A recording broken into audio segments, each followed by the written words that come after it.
there's going to be people there's going to be people who listen to this episode who will not know who you are, right? And there will also be people who will have been like me, I imagine, who have listened to 20 Jerry Marzinski episodes and they're just looking for the new, the newest one. Like Jerry tells some stories the same ones. Sometimes I hear new things. And so with people who are fanatics and who are really interested in this stuff, we're basically going to speak to both audiences. Obviously, one of the things that I want to share with you is um, I come to this as very green in the field. I'm 10 years in to the field as a licensed marriage and family therapist. I graduated from University of Maryland, College Park, and it was my exposure. Well, the real quick brief summary is through a lot of therapists are pro mindfulness and meditation, as you know, and it's like through meditation and awakening, wanting to be with my clients from a non-dual, spacious headspace, and the internal family systems model lets me do that. So the coupling of training with IFS, internal family systems, having the podcast, and then reaching out to people. I spoke with Robert Falconer, who I think you know Bob Falconer. And Yeah. so his work with unattached burdens, I had him as a guest last year, and he had just released his book that he'd been working on for 10 years. And I was obsessively reading it every night and just sharing that stuff with colleagues. So a colleague of mine, this is the story of how I found out about you, basically. A colleague of mine who is also open to unattached burdens. Again, that's just the language that people in the IFS community use. We could call them parasitic entities, feeders. We could call them demons, jinn, whatever you want to call them. I don't care what you call them. The phenomena is the same. And so my colleague says, like, "Oh, Robin, after you told me about this stuff, I came across this. Maybe you'd be interested." And so I saw you on a show. I can't remember the gal's name at this point, but that's how I found out about you. And I was like, okay, this is Jerry's going not farther or in a different direction, but the stuff Jerry's talking about is exactly what Bob is talking about. Only Jerry's experience and history is working with paranoid schizophrenics, people afflicted by that disorder, what the Western academic tradition and psychiatric model calls schizophrenia. So I'm very so I want to shut up now and basically just invite. That's the story about how I found out about you, and I want to invite you to just. I've got a lot of questions, but maybe for the segment of the audience who has no idea who you are or why I would have someone like you on the show, even though I'll have read your bio, tell listeners and viewers a little bit about yourself and how you came into the field and how you came into the work that you've been doing for the last 40 plus years. Okay. And, also probably something you don't know about is, I've been searching for some psychotherapy that would work for decades. I graduated from, undergraduate psychology at Temple University. I got my master's degree at the University of Georgia in counseling, always looking for something that was going to work. And I kept thinking, well, they're hiding it at the next level because I'm not finding it at undergrad. I didn't find it in the master's program. So I got into what was supposed to be one of the best PhD psychology programs in the country. And it was, as far as I was concerned, it was a waste of time and it was an egotistical disaster. I mean, it was piled higher and deeper and there were no answers there. Those people didn't know anything. So I got up there after spending 7 years on the front lines in one of the biggest psychiatric hospitals on the planet. And these people knew nothing. Nothing they were teaching was going to make any difference clinically on the front line. So that I came to the conclusion they didn't know anything. So I kept looking. About 2 years ago, I ran into somebody who wrote me and said, I have somebody that I would like you to meet. And at the worst, she would be just like a jolly old lady. By then I'd already heard about the MACE energy method. It's a totally energetic psychotherapy. The therapist does not have to know what the problem is. They don't have to know what the trauma is. It works anyway because memory is energy. Thought is energy. feelings are energy. It's all energy. It's all energy. Mhm. This gets in there. It will locate and remove the trauma, and it takes into account the person's spirit, something that traditional psychotherapies don't do. The spirit will help the therapist find where that stuff is buried, turn it into an image. Once it's turned into an image, it can be dissolved and gotten rid of inside of an hour. Something that has been plaguing somebody their entire lives can be completely gone out of their universe. Hmm. Now, you'd probably make a good therapist, MACE therapist, because you've already got the background. You're already looking also. Yeah. Well, let me pause you for a second. So on my, see, you're the kind of guest that I don't need the outline. I know all the questions that I want to ask you, and I will ask you more about the MACE energy method, and I actually do plan on training in that, because when earlier in my career, was obsessively like, what's effective? Let's read all the like effectiveness research, right? And yeah, coming up against limitation. When you started to tell your story, you were saying, I went looking, and I want share with listeners and viewers, what was driving you to go looking for these powerful methodologies that would bring healing? Nothing else was working. There had to be something that works, because they didn't take spirit into account at all. And we're spiritual beings. How could they do that? All they're doing is treating the manifestations of the disorder. They're not getting at the cause at all. Those drugs that psychiatry is dishing out, they're actually doing damage. They're shrinking the brain. They're destroying the peripheral nervous system. And all they're doing is tamping down symptoms. They're not curing anything. And neither is regular psychotherapy. They're just treating behavioral manifestations. That doesn't get at the cause. Well, I hear what you're saying, but let me bring us back to, for folks who don't know. See, I'm aware of. I heard on one of the shows that you were on.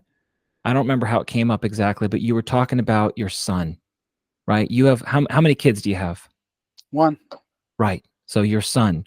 And I don't want to jump to conclusions and make assumptions, but that's why I'm asking you about when you went looking to train. You said Temple University in Philly for your undergrad. What, everyone has an origin story about why they enter the field. Sometimes they don't have very good insight about why they enter the field, and they discovered it later, right? But what pulled you into pursuing the most powerful methodologies of bringing healing to people?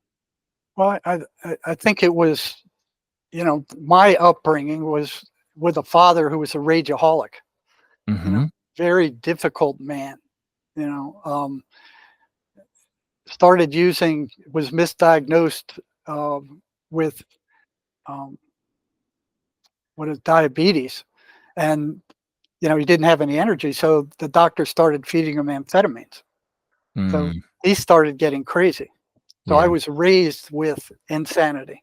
Yeah. So, when I got into working on the front lines with psychotics, I'd already been there. I'd already been raised with it. I Mm-hmm. was already used to it. I Mm-hmm. wasn't afraid of it. And I stood up to it. And it was like, a lot of these crazy guys, when I went to work in the prison with the psychotics in the prison, it was like, okay, I've already seen this. What else you got? It Mm-hmm. was like I was already used to it. They Right. weren't they weren't scaring me, Yeah. you know. Yeah. And Which for the uninitiated who haven't listened to this, who don't know much about this phenomena, the fact that you weren't afraid means that you weren't leaking energy for these entities to be able to feed off of. It really, you're sort of perfectly poised to swim in the rip current of this stuff without any. I mean, I know you're a swimmer too, but to swim without draining the energy. It's very protective, to not be afraid. That's one of the things that I learned from Bob is there's the external world. If I see a tiger in the outside world, my fear is going to help me hopefully stay alive. If I see a tiger in the inside world and I'm not afraid of it, can't do anything to me. well, that's true. You can't show fear, and there have been times where I was terrified. I mean, I was looking one of these things right in the eyes, and it was black, dark, deep evil. I mean, Mm. hatred like I've never felt before in my entire life. Sitting there staring this thing in the face, and I could not show any fear. I knew it because it's like turning on a dog that's attacking to you. You Mm. can't show any fear. Yeah. So that was one of the ground rules. Mhm. Yeah. So your dad, to put it mildly, had an anger problem, and his rage was not made better by the medications that were prescribed to No, him. it's like Uh, pouring gasoline on the fire. right. And I've heard you talk a lot about amphetamines being like the devil's drug. Like that's one of the Yes. ones there's that's actually one of the questions I wanted to ask you was of all the different substances that are out there, there's plenty on the menu, you know, synthetic ones and natural ones. Um, what is it about amphetamines that pours the gasoline on the fire, as you say? What is it about that medication or that it's a because amphetamine's a stimulant, right? Yeah. Yeah. And my gut feel is that it strips away the person's natural spiritual defenses and leaves them wide open. You know, these things can move right in. And you know, the way it happens is they start hearing the voices and they go, oh, well, that's just a hallucination. When I come down, they'll go away. And that may happen, you know, 10, 20, 50, 100 times. And then one day they don't go away and they're there permanently. And that person is now just as psychotic as any of the other psychotics in the state hospital. Mm, They're just as crazy. The prison was full of them. mhm, It's a very dangerous drug, and it's pouring across our border now by the ton. mhm. You know, so and it will make the person even crazier. And I've spoken to several prisoners that when they ran out of meth, the voices would tell them where to go and when to be there to get more, and a stranger would just show up with the meth.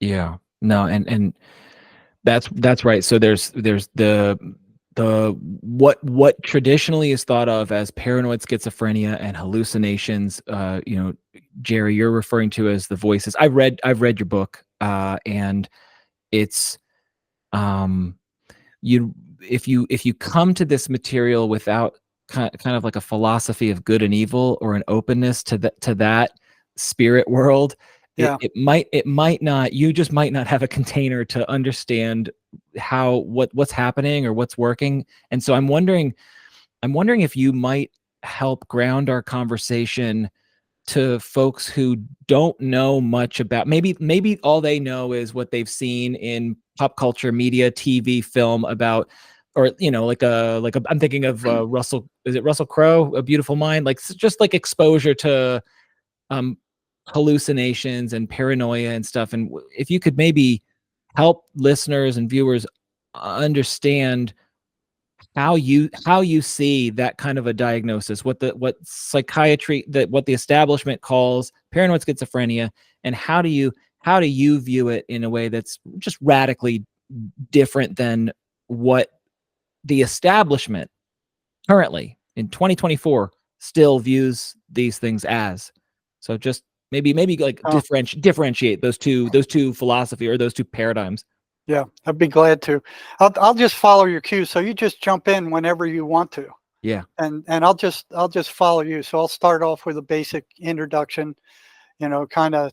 I'll include, you know, my upbringing and what started me on the search, and then go into the number of lies that I saw coming out based on, you know, what I hated about psychology.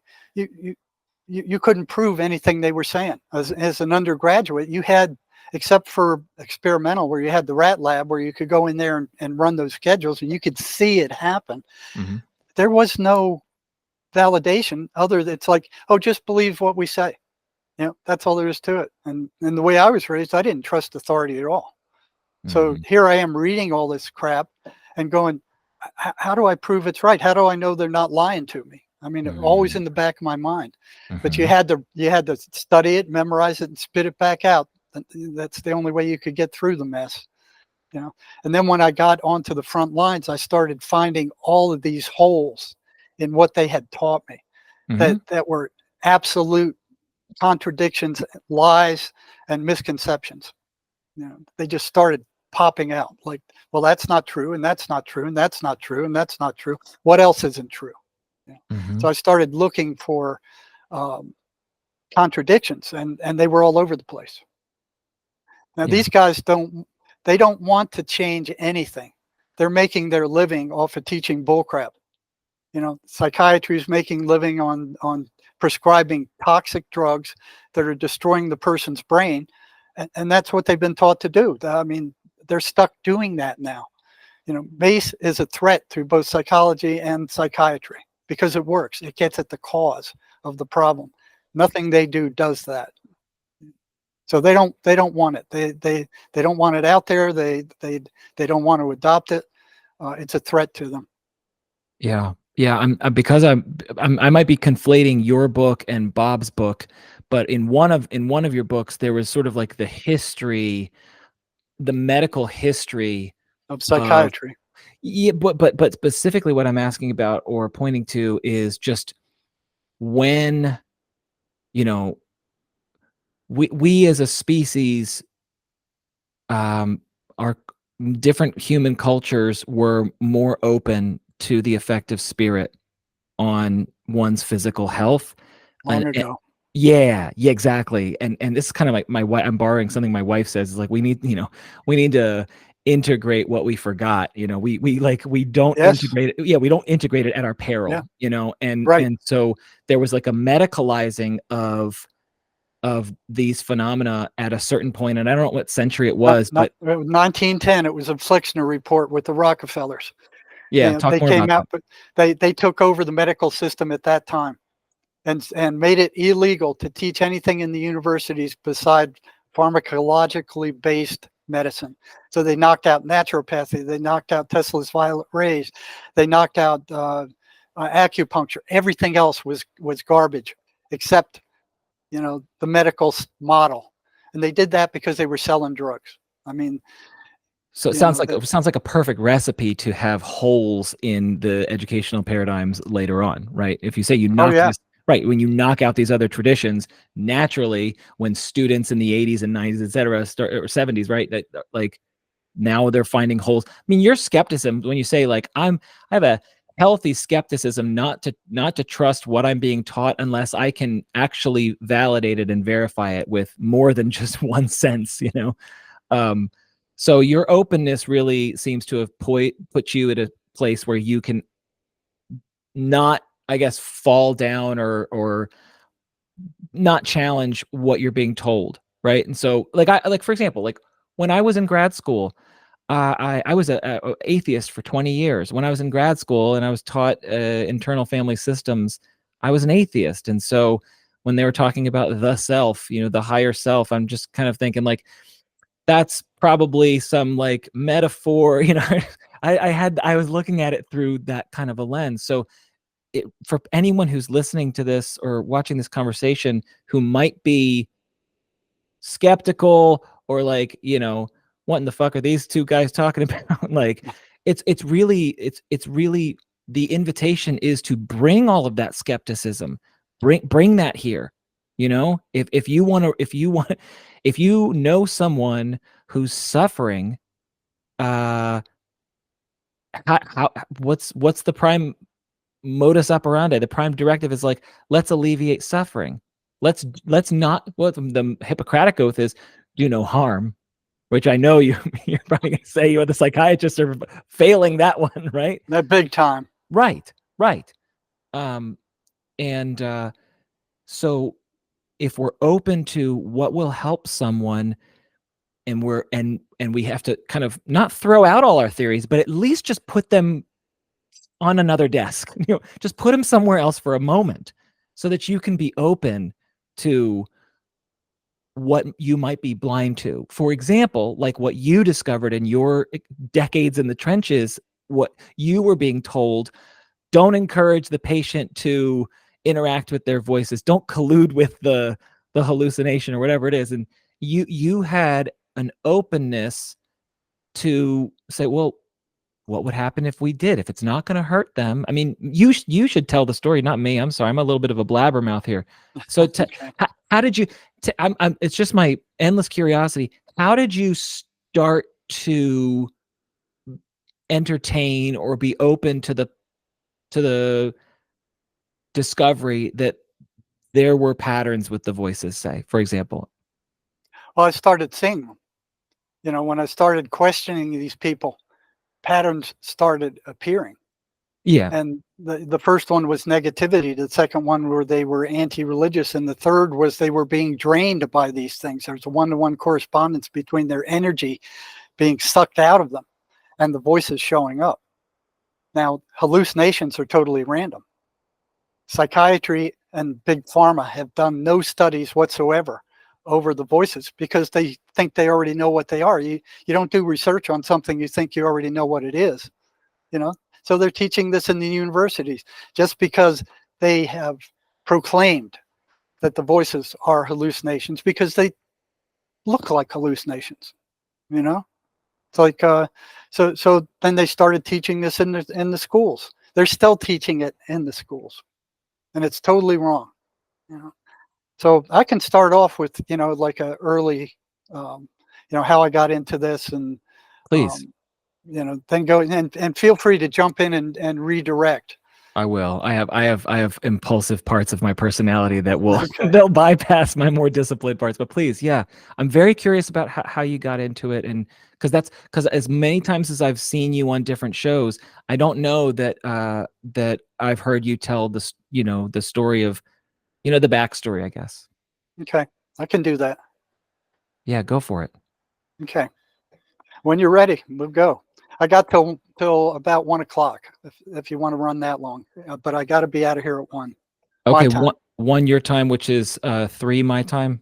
I think so. It's Yeah. 10:21 here right now. Yeah. So 10 Okay. to 11, 11, 12, 12 to 2.5 hours we got. Okay. That should be. M- I don't know anybody who'd listen for 2.5 hours.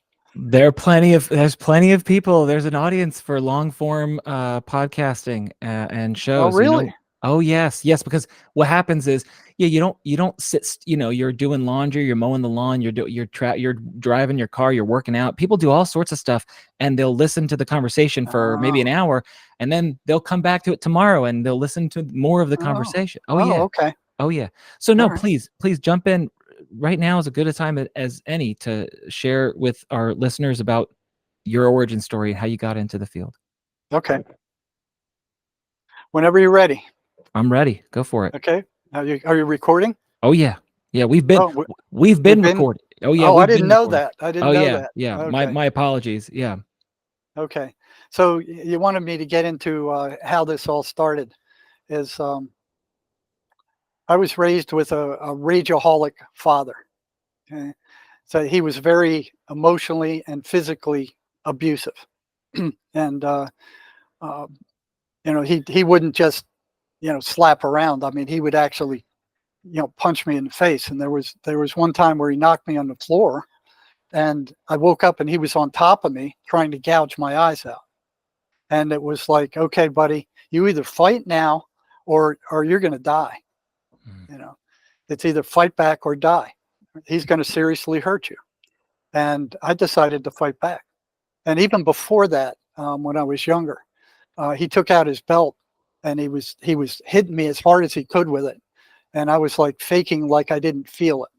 Mhm. So it was like he was. And now even before that, he did something to me. I was crying. I was a little kid, and he was trying to threaten me, saying, "Stop crying, or you're going to get more of this." And I went, "Well, if you're going to give me more of it, I'm going to cry." Mhm. So that was the first decision I made to defy authority, and I Mhm. was very young at the time. And he just kept beating, and I just kept screaming louder. So it's like, no, you're not going to beat me down. And then it went to the time where he punched me, knocked me unconscious, and I was laying on the floor, and he was trying to gouge my eyes out. It was like, oh, you either fight back or you're going to die. You know. Um, so there was a series of things like that until he was also violent with my mother. And then at probably about the age of 17, I was finally big enough to stop him, and he was physically harming my mother, and I just lost it.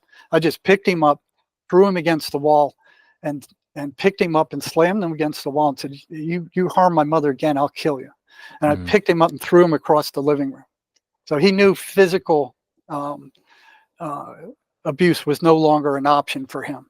So now he started psychological abuse.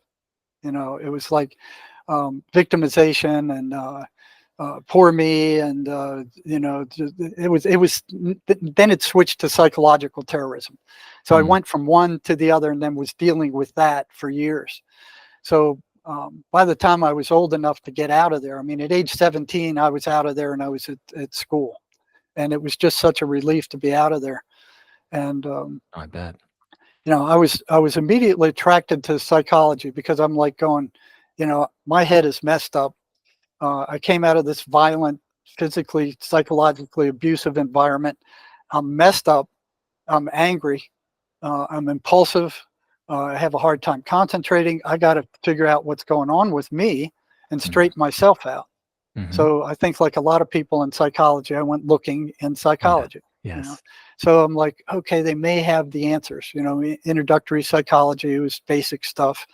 But where I really got lit up was when I an undergraduate school psychology in Temple University, when I took my first abnormal psychology class. I was absolutely fascinated. I'm like, I've reading all these abnormal diagnoses, but they didn't have anything there about what caused them. They were just detailed descriptions of what these different things were like. And in the back of my mind, it's like, okay, what causes it? What causes it? They didn't have anything about what caused it. It was just this scientific treatise that looked like, of these detailed descriptions broken down into categories and subcategories with numeral, subdirectories. Yeah. And I mean, it looked impressive. I mean, it looked very impressive. And then when they described it, it was very, it was like science fiction to me. Okay, this one does this and this one does that. And I'm like, well, what would make the mind do something like that? So I was just totally fascinated with it. And I missed an A in that course by 1 point, and the instructor wouldn't give it to me. So during that class, the instructor assigned a research article done by a clinical psychologist who wrote in his treatise, and this was published in a journal. It said that if two psychotics met, and both of them had the same delusion, say they both thought they were Joe Biden, and they're both nuts, he said one of them would have to change into something else. They both couldn't be Joe Biden. Right. And even as an undergraduate, I'm going, so what's with that? Why would two crazy people who were already out of it, why would one have to change his delusion because another one had it? Just made no sense to me whatsoever. Okay. Of course, in undergraduate psychology, you didn't have access to a lab or a psych hospital or a state hospital. They won't allow you access. You can't get in to see anything for yourself. Even researchers can't get in. So the whole half century that I've been working on the front lines of mental health, I never, ever saw any researcher come onto the front lines and look at what was actually happening. It was all done through the skewed universities who were run by big pharma. Never. They wouldn't let them in. If you tried to get into any psych hospital, we can't take the chance. It's dangerous. If the guy gets hurt, we're at fault. We can't let him in. Prisons are the same thing. And by the way, and I can appreciate that perspective. It is fear-based, right? It's the fear of harm. Maybe there's a fear that somehow the researchers will unintentionally have harmful impacts on patients, or the fear of losing funding, or there's fear behind it. So I can appreciate the perspective. Doesn't mean that the outcome is positive necessarily, but I can appreciate the perspective. Anyway, I jumped in. Please continue. Yeah, so when I worked for 17 years in the psychology department of a large state prison here in Arizona. Once I got out of the big hospital, the huge state hospital I started in, And nobody could come in and talk to the prisoners without this swarm of administrators standing around them. They would not let them talk to the prisoners. You know, so really the only way you could figure out what was going on is like how I did, is to come in as one of them. You know, with all the privileges to talk to as many as you wanted to, and ask questions. Um, so with regard to this, you know, two psychotics with the same identity. Fast forward probably 4, 5, 6, 7, maybe 8 years. Okay, I got hired at the biggest psychiatric hospital on the planet, Central State Hospital in Milledgeville, Georgia. This place had 200 buildings and sprawled over 3,000 acres. Mm. It was like a small town. It was like a sea of insanity. Wow. You know? And for me, that was like, for somebody interested in abnormal psychology, I mean, that was like your Mecca. Yeah. That was a Mecca. That was a candy store. You know, it's like, wow, everything's here. Everything. I can see everything. I can talk to all these people. Mm-hmm. So, you know, I was working at one of the psychiatric units out there, and I was doing rounds. And my job was to, you know, pick up on all the high functioning mentally ill patients in that unit, and if we could train them in a low level skill like cosmetology or basic auto mechanics or you know, being people who clean stuff, was to get them into the psych rehab center and train them in a skill. So I was always on the lookout for the highest functioning in that unit, and I was looking for the new people that come in.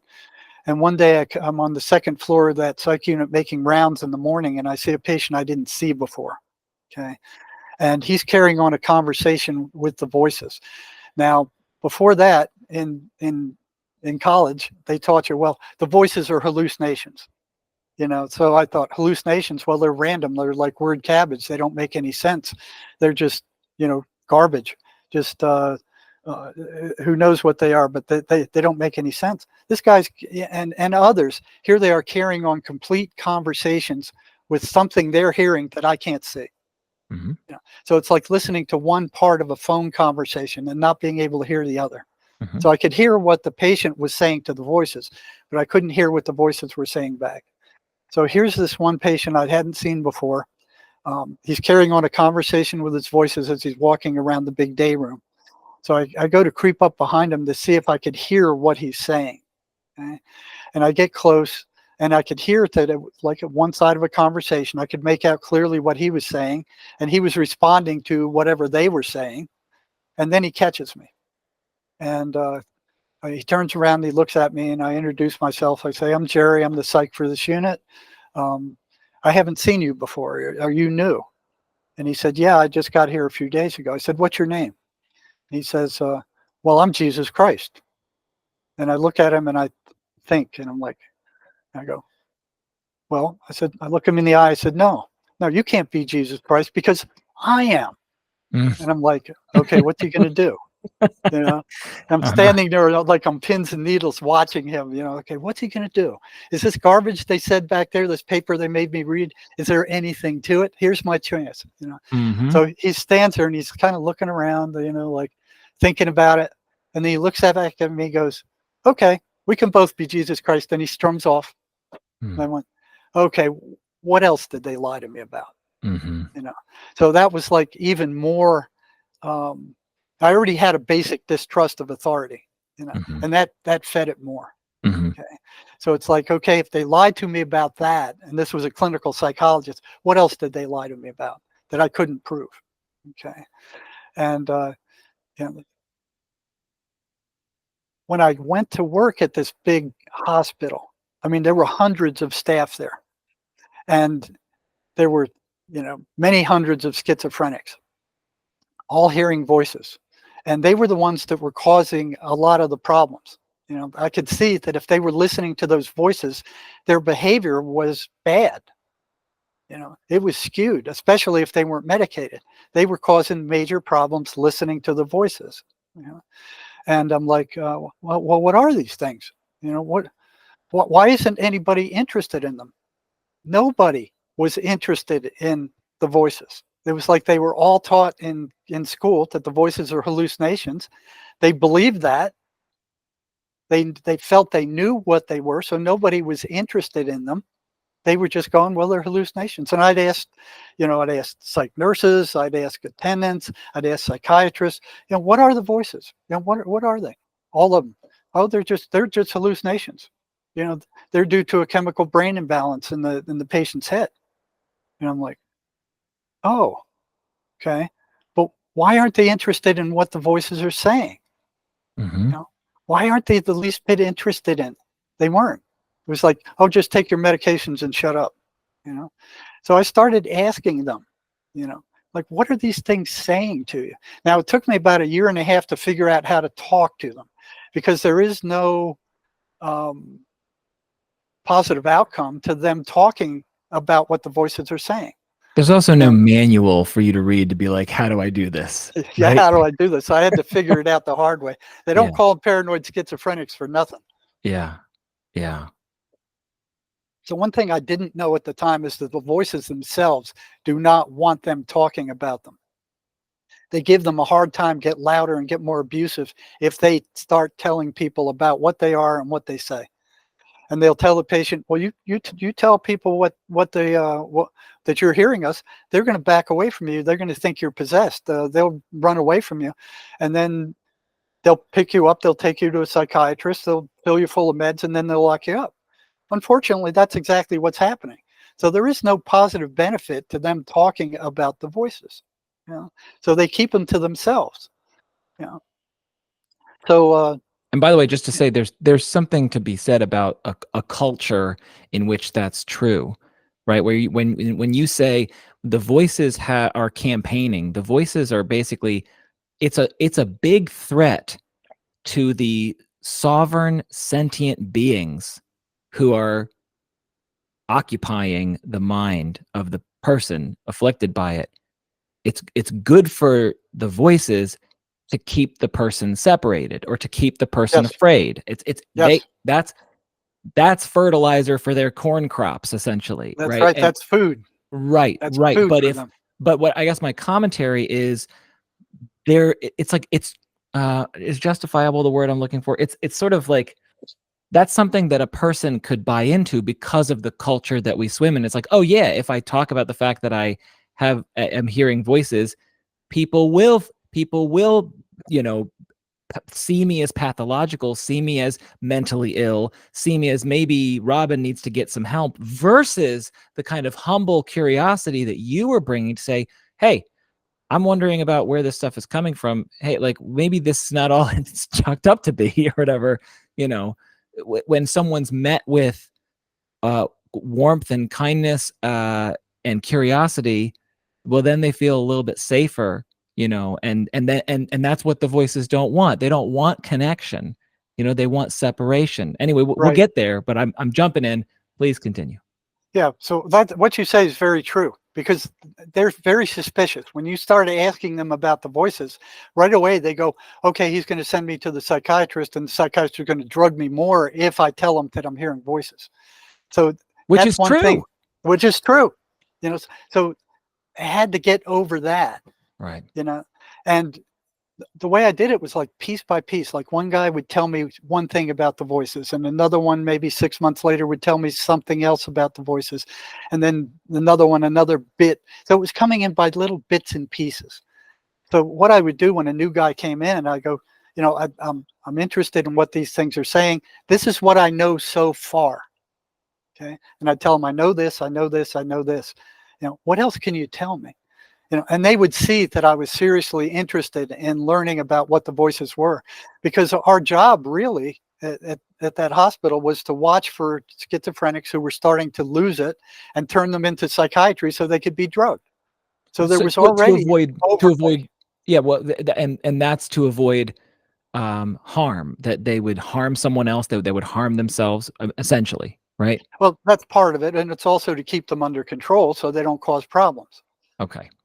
They were actually drugging the entire population silly, because they could operate with less staff, less trouble. Nobody was getting hurt. Just like 10 years before I got there, they were having to fight these people into straitjackets. Mm-hmm. So they had to get a team of attendants and actually wrestle them to the ground and put them into a straitjacket until they wore out, because they didn't have any medications to, really do anything about them, or they were just coming onto the scene. So when these drugs came out, they were discovered by accident, I think, in Germany, and then they were synthesized by the French, and they wouldn't allow them to use them in Europe because the Freudians had taken over. So the Freudians, well, we want nothing to do with your drugs. So they brought them to the US. They found a state hospital that would allow them to use them. And they saw, hey, we can drug down the entire population. This is a miracle. We can function cheaper. We don't have to have as much staff. We're not having as much people getting hurt. There's not as much misbehavior. We just drug them into their zombies, and then we just keep them here and feed them. Makes sense. Yeah. So the psychiatry jumped on that because they were in a fight with neurology for dominance, and psychiatry was losing bad. Mm-hmm. So when those drugs came out, they just scarfed them up and went, "This is our province." Mm-hmm. We're doing this, and they then had a viable effect. They could administer these drugs, and they wanted it, so they were the only ones who could administer them. And that's almost true today too. They don't like regular general practitioners ordering their psychiatric drugs. Okay, so the next thing I saw was that didn't make sense. So here they are teaching in the schools, telling me over and over again that this is due to a chemical imbalance of the brain of the schizophrenic, but never, ever did I see them take any kind of baseline or give any kind of lab test or drug test or EEG or EKG or any kind of blood test to see what was out of balance in the brain or by how much. So like they didn't have a baseline. I watched psychiatrists time after time after time. They bring the patient in, the patient tell them what their story was, and they go, "Okay, we're going to start you on this drug." No baseline whatsoever. So I'm like, I'd ask them, I said, "Well, what's out of balance? If they got a chemical imbalance of the brain, what's out of balance? How do you know what's out of balance? You're not giving them any tests." Mm-hmm. I mean, you get a big. Go ahead. They have no test. They never had any test. What happened is back in the I think it was the early 70s when Eli Lilly came out with their drug Prozac, they made that chemical imbalance thing up out of thin air. It was a complete fabrication. So I got a little article here. It's from it was written by Peter Brigham, who wrote the book Toxic Psychiatry. He says it was not until the late 1980s, after the release of the landmark antidepressant Prozac, that the idea of a chemical imbalance hit the psychiatric mainstream. As the psychiatrist Peter Brigham, 1991, points out in his book Toxic Psychiatry, the drug company Eli Lilly advanced the chemical imbalance theory as a marketing tactic to sell their new drug Prozac. There was no demonstrable evidence showing that depressed patients had any chemical imbalance in their brain, but Eli Lilly ran with it. Long before psychiatrists and psychiatric patients alike came to identify with the idea that mental disorders are caused by a chemical imbalance in the brain. They made it up. It does not exist. They're still teaching it today in the universities. They're still advertising a chemical imbalance as the cause for mental illness. And the drug companies own the universities. They pay the grants. They decide what's going to get published, what's not going to get published. And if it doesn't fit their agenda, it doesn't get out there. They never proved a chemical imbalance of the brain. It does not exist. But they started off with blaming mothers. Okay? Yeah, I remember.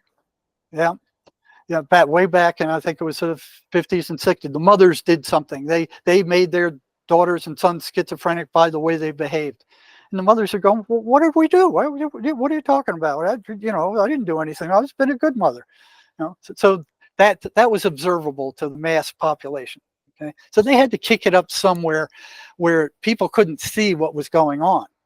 Didn't they have a theory that, like, if the mother while pregnant got the flu virus, it would impact like the migration of new like the proliferation of neuron cells or something. I remember reading about that there was some, I don't know how much truth there is to it, but it being a theory about what causes paranoid schizophrenia. It's like, oh, we tested these people for the disorder, and it turns out when mom was pregnant with them, mom tested positive for the flu or something. I don't know if you Yeah, came but see, across that or not. but correlation doesn't mean causation. I You know, it's understand. like you could say, okay, schizophrenia is caused because people drink milk. There's a one-to-one correspondence. All schizophrenics drink milk, and Right. that's like going, well, milk causes schizophrenia because they all drink it. They Yeah. all got schizophrenia. They're drinking it. Yeah. So it's Yeah. they. What I saw when I got up into the PhD program is they will publish virtually anything that they can get in print. They want their names in print. They want their universities shown as, hey, yeah, like we're top researchers. It's publish or perish up there. I watched them publish absolute garbage, knowing that it was absolute garbage. I sat through a lecture when I was in second year in the doctoral program, where the head of the department, who used to be a preacher, came in and brought all the second year students in and started teaching us how to lie with statistics, blatantly teaching us how to lie with statistics. And here he was showing a normal curve, and he was representing one segment of that normal curve as the entire population. Now I knew, I'm no mathematic genius, but I knew even then that that wasn't kosher. So I'd Mm-hmm. raise my hand and I said, well, how can you display that segment of the population, that small 5%, as the entire population? How are you doing that? And he looked me in the eye and he said, well, if they don't know enough to disprove it, that's their problem. And I was shocked. I mean, I Mm-hmm. went into shock. I'm like, this guy's teaching us how to lie with statistics. And I looked around the room at the other students there. There was only one other fella, Tom, who he was a great guy. We're looking at each other like, did you get that? But we didn't want to get caught. So we had to turn back around, and the rest of them are just listening like, oh, okay, so that's how it's done. And my mind was blown. I was like, what the frick is this guy doing? What am I doing here? This isn't right. And so they will publish virtually anything. And so they started publishing this biochemical imbalance theory, but I never saw them give any kind of baseline. So those of you who are going to psychiatry now and being told that there's a chemical imbalance in your brain, you watch. They will not give you any kind of test to determine what's out of balance or by how much. I think there's like 23 neurotransmitters in the brain. They have no idea what the chemical imbalance of the brain even is, let alone what it should be. It's a complete fabrication. It's a total lie to sell drugs. So, and this is not just applicable to the drugs for people diagnosed with paranoid schizophrenia, because I'm thinking in my head here, there's plenty of, like, I'm thinking of there's 2 countries in the world that pharma is allowed to advertise to where it's not illegal. And On TV, yeah, and we're one yeah, of them. yeah, we're one of them. I don't know, is New Zealand, I don't know, I think it's New Zealand is the other one, or Australia. I think it's New Zealand. Anyway, I'm thinking those advertisements talk about, for even for depression, for example, a chemical imbalance, right? So you're saying it's complete garbage. Complete garbage. Matter of fact, they've come out with research showing that it's complete garbage, and still they don't change it. I have that article here somewhere, but they still don't change it. They're still pushing that.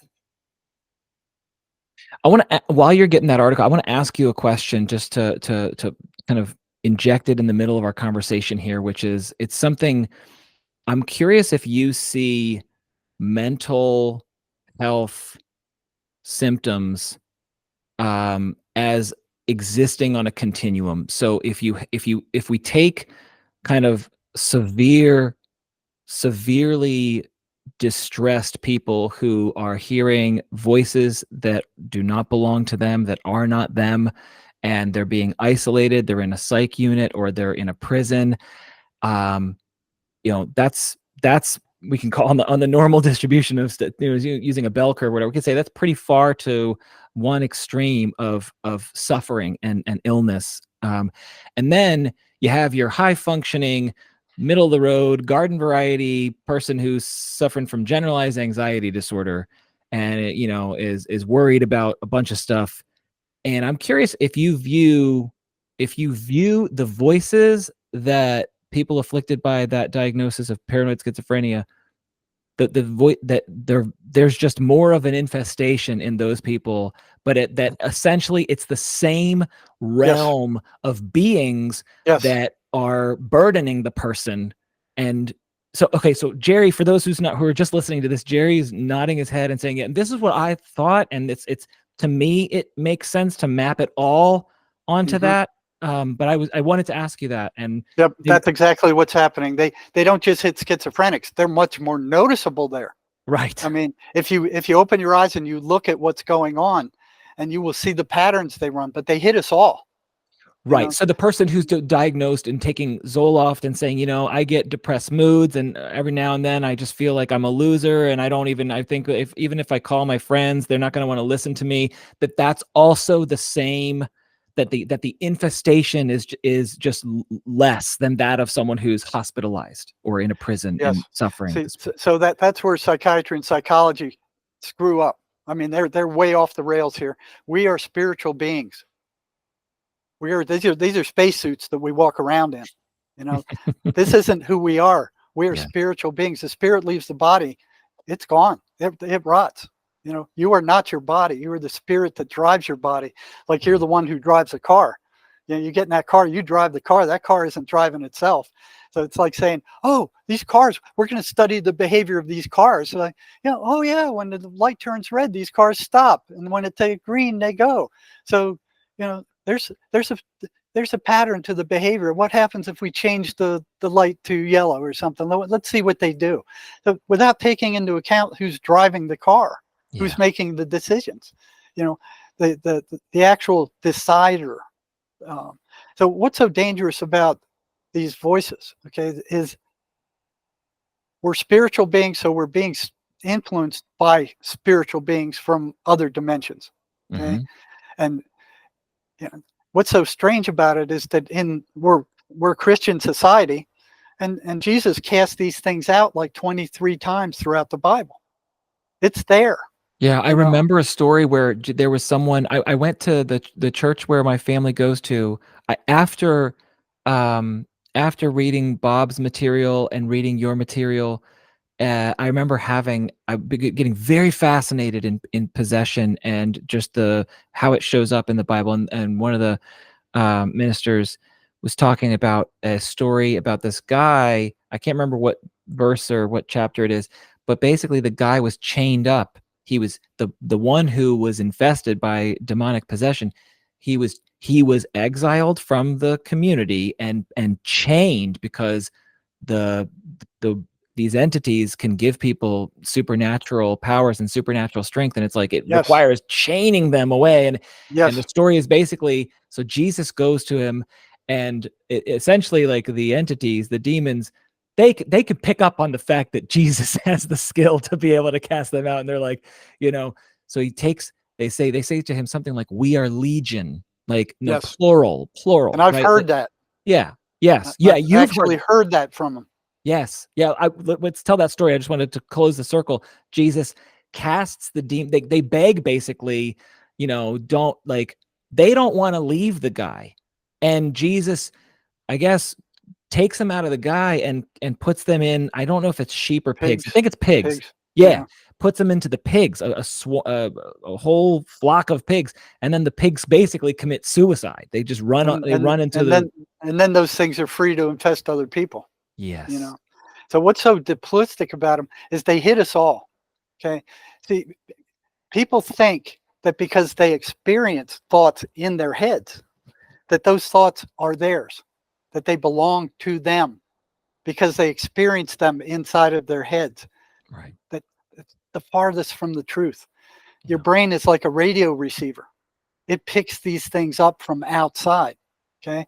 Now, where I was first enlightened with regard to that was a Christian mystic called Emanuel Swedenborg, who lived some 300 years ago. He talks about that. He said they come in from the outside. He says every human has 2 demons assigned to them and 2 angels assigned to them. And just like in the cartoons, they're like, la, la, la, la, do this, do this, do no, they don't do that, do this. So you're the decider. You know, Mhm. you are the one who decides which ones you're going to listen to, which ones you're going to attend to, and where you put your attention, you give your energy. Okay? Schizophrenics are listening to the bad ones, and they grow stronger and stronger. What the voices are trying to do is push the personality who owns that body out and take control of it Mhm. for their own use. So the more upset they can get that person, the angrier they can get them, the more confused they can get them, the more paranoid they can get them. They feed off of that negative emotional energy. That's their food, Mhm. you know. So That is what the Brazilian. That's what I've heard Bob Falconer talk about. The Brazilian spiritists believe that. I think they might not be the only one to refer to these entities as feeders, but um, I'm curious about how did you come to the insight or realization that once you were open to the possibility that these are sovereign beings, sovereign entities that exist on another level. You use the word dimension, another realm, different words for the same thing. They show up by, like you were talking about that guy who had hatred and evil and pure blackness. And so they can show up. But how did you come to the conclusion that they're actually using negative energy as a source of food, that they need that? well, I was questioning schizophrenics on my caseload when I was working at the large state hospital. Okay? Now, I was denying that these things were separate entities for probably 2 decades past that. Mm-hmm. You know, I did not want to believe that. You know, I'm thinking, oh, this has got something to do with their subconscious mind or something. And I didn't want to believe in demons. I mean, just like, what, you know, I didn't want to mess with demons. It was like, but, you know, I was watching that there was a correlation between these patients listening to their voices and the amount of trouble that they got into. You know, they were being kicked out of classes. They would go off their medications. You know, there was a correlation between the voices and messing these people up, and it was never a good one. It was always a bad one. So I started asking them questions about what the voices were telling them, and I started getting information back after maybe a year and a half when I figured out how to talk to them. And then one day, one of them went to one of the psychiatrists, and I'm sure his voices put him up to it, and went to the psychiatrist and said, "Hey, this psych is asking me questions about my voices, and it's upsetting me. I don't like it." Next morning, I ended up in that psychiatrist's office on the red carpet, being ordered, "You will not ask patients about their voices, their hallucinations. What you're doing is, by asking them questions about them, is you're reinforcing them and you're making the patients worse." He said, "I don't need any more trouble. You stop doing that right now, or I'm going to take action against you." That happened twice while I was at the state hospital. Okay. And it was like they didn't even want you looking into it. Yeah. Um, and, you know, there was a reason for it, is because psychiatrists were getting beat up at a record far beyond any other staff. They were being assaulted by paranoid schizophrenics at a rate higher than psych nurses, regular doctors, dentists, counselors, psychologists, psych nurses. Their assault rate was equal to that of attendants Mm-hmm. that were on the ward with them 24 hours a day, and that they were only talking to these people maybe 15, 20 minutes a month. Mm-hmm. And, you know, back then we didn't have any cell phones. So, you know, the, what do you call it? The grapevine was the cafeteria, you know, where Mm-hmm. we all got together at this big food factory that prepared food for the entire hospital and ate lunch. And, you know, here was report after report after report of a psychiatrist being assaulted by one of their patients on one of the psych units. And the more arrogant they were, the more they were assaulted, which I could see that. But still, it didn't make any sense that spending 15 or 20 minutes with them, what are they saying to these patients in 15 minutes that are causing them to be assaulted? You know, and I got the statistics for the assault here somewhere. I mean, they're valid. I mean, they did research on it. It took me 7 years to figure that one out. And it was right before I was about ready to leave the state hospital. And one of the students who was doing good, she was in cosmetology class, she was about to graduate. We had a rule: if you went off your psych meds 3 times, you were out, because we couldn't trust you to stay on those meds. And then if you're not on the meds, you're not going to be able to function. So we would discharge them after the 3rd time. This gal went off 3 times.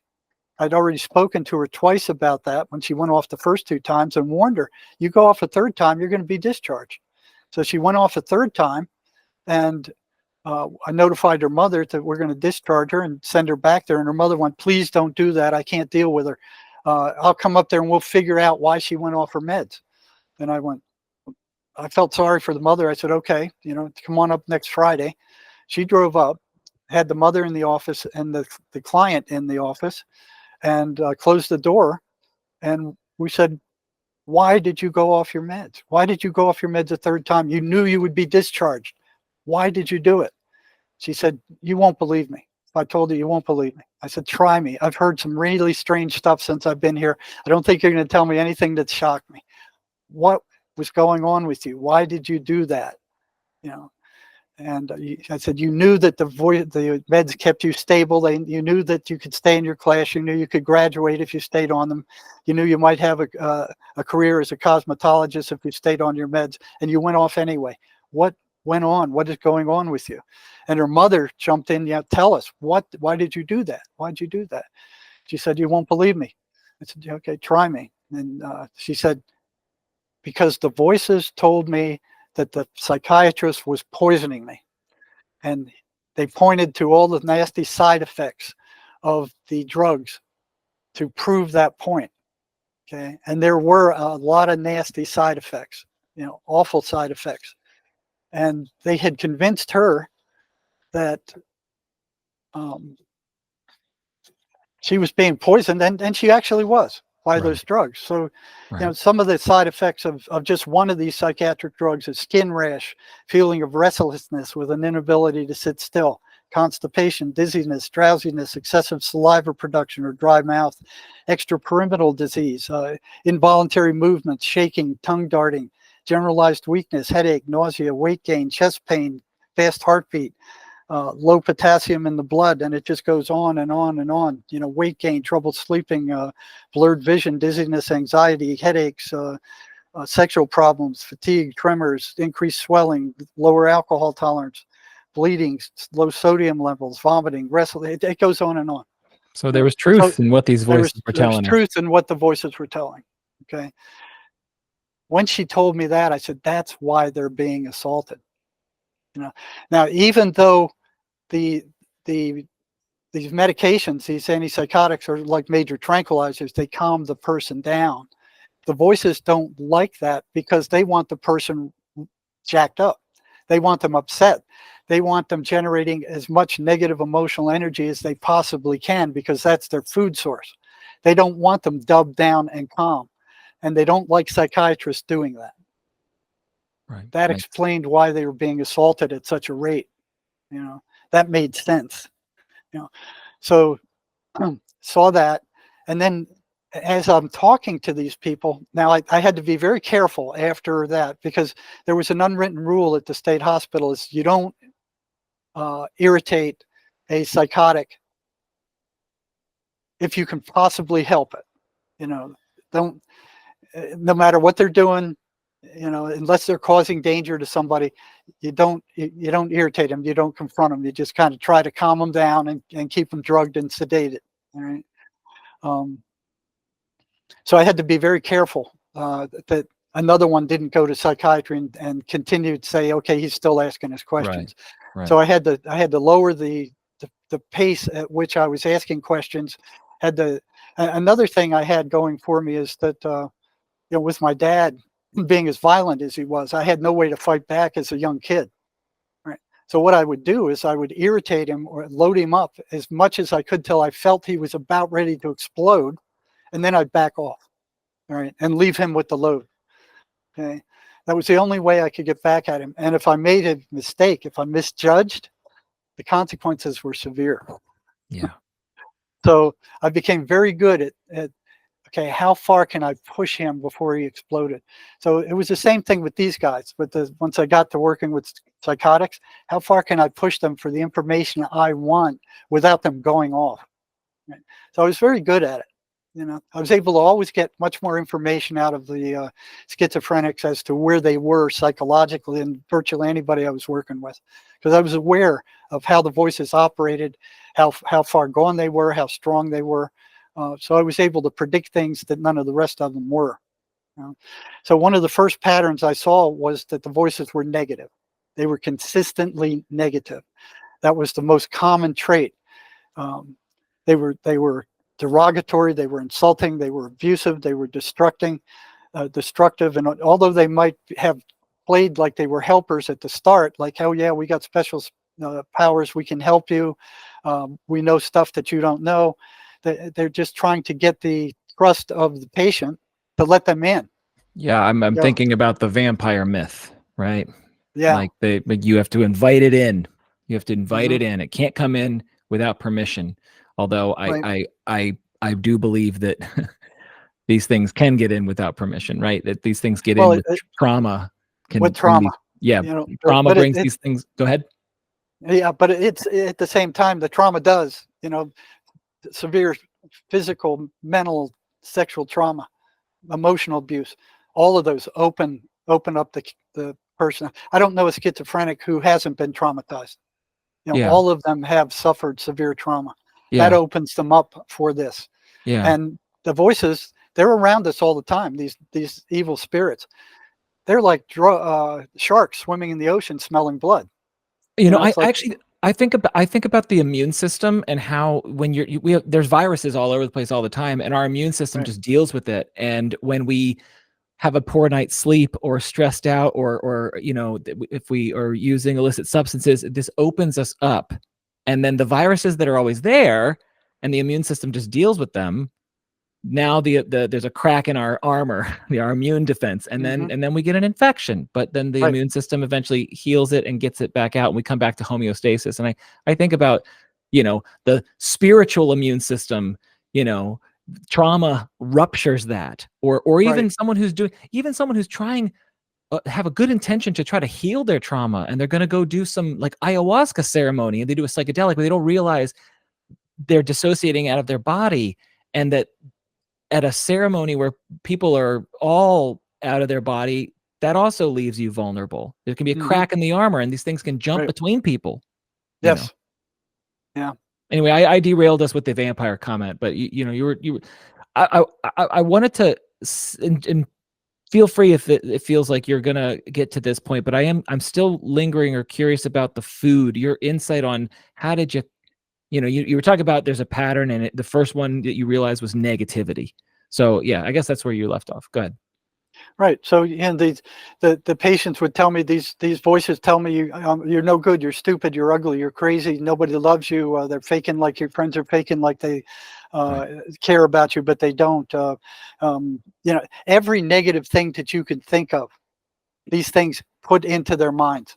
Okay. See, the patient and most of the rest of us don't realize that thoughts are coming from the outside, that these thoughts aren't yours, because they appear to be yours because you're experiencing them in your head. So if you start believing that, and what's so dangerous about this is that these entities, these evil spirits, they don't sound any different than the rest of the tens of thousands of thoughts that go through your head on a regular day. It's not like, yeah, we're the voices and we're talking to you now, and you're no good and you're rotten and you're stupid and you're ugly. No, they sound just like the regular thoughts that you have. There's no change for most of the time. I mean, 90% of the time, there's no change in the timbre or the volume or any detectable difference. It sounds like your thoughts. Okay? Now, I experienced that once myself, and I prayed that, I wanted to experience what they sounded like. I remember this. Okay. Yeah. Yeah. You want me to tell that story? Yeah, please. Yes. Tell our listeners. Okay. Yes. Okay.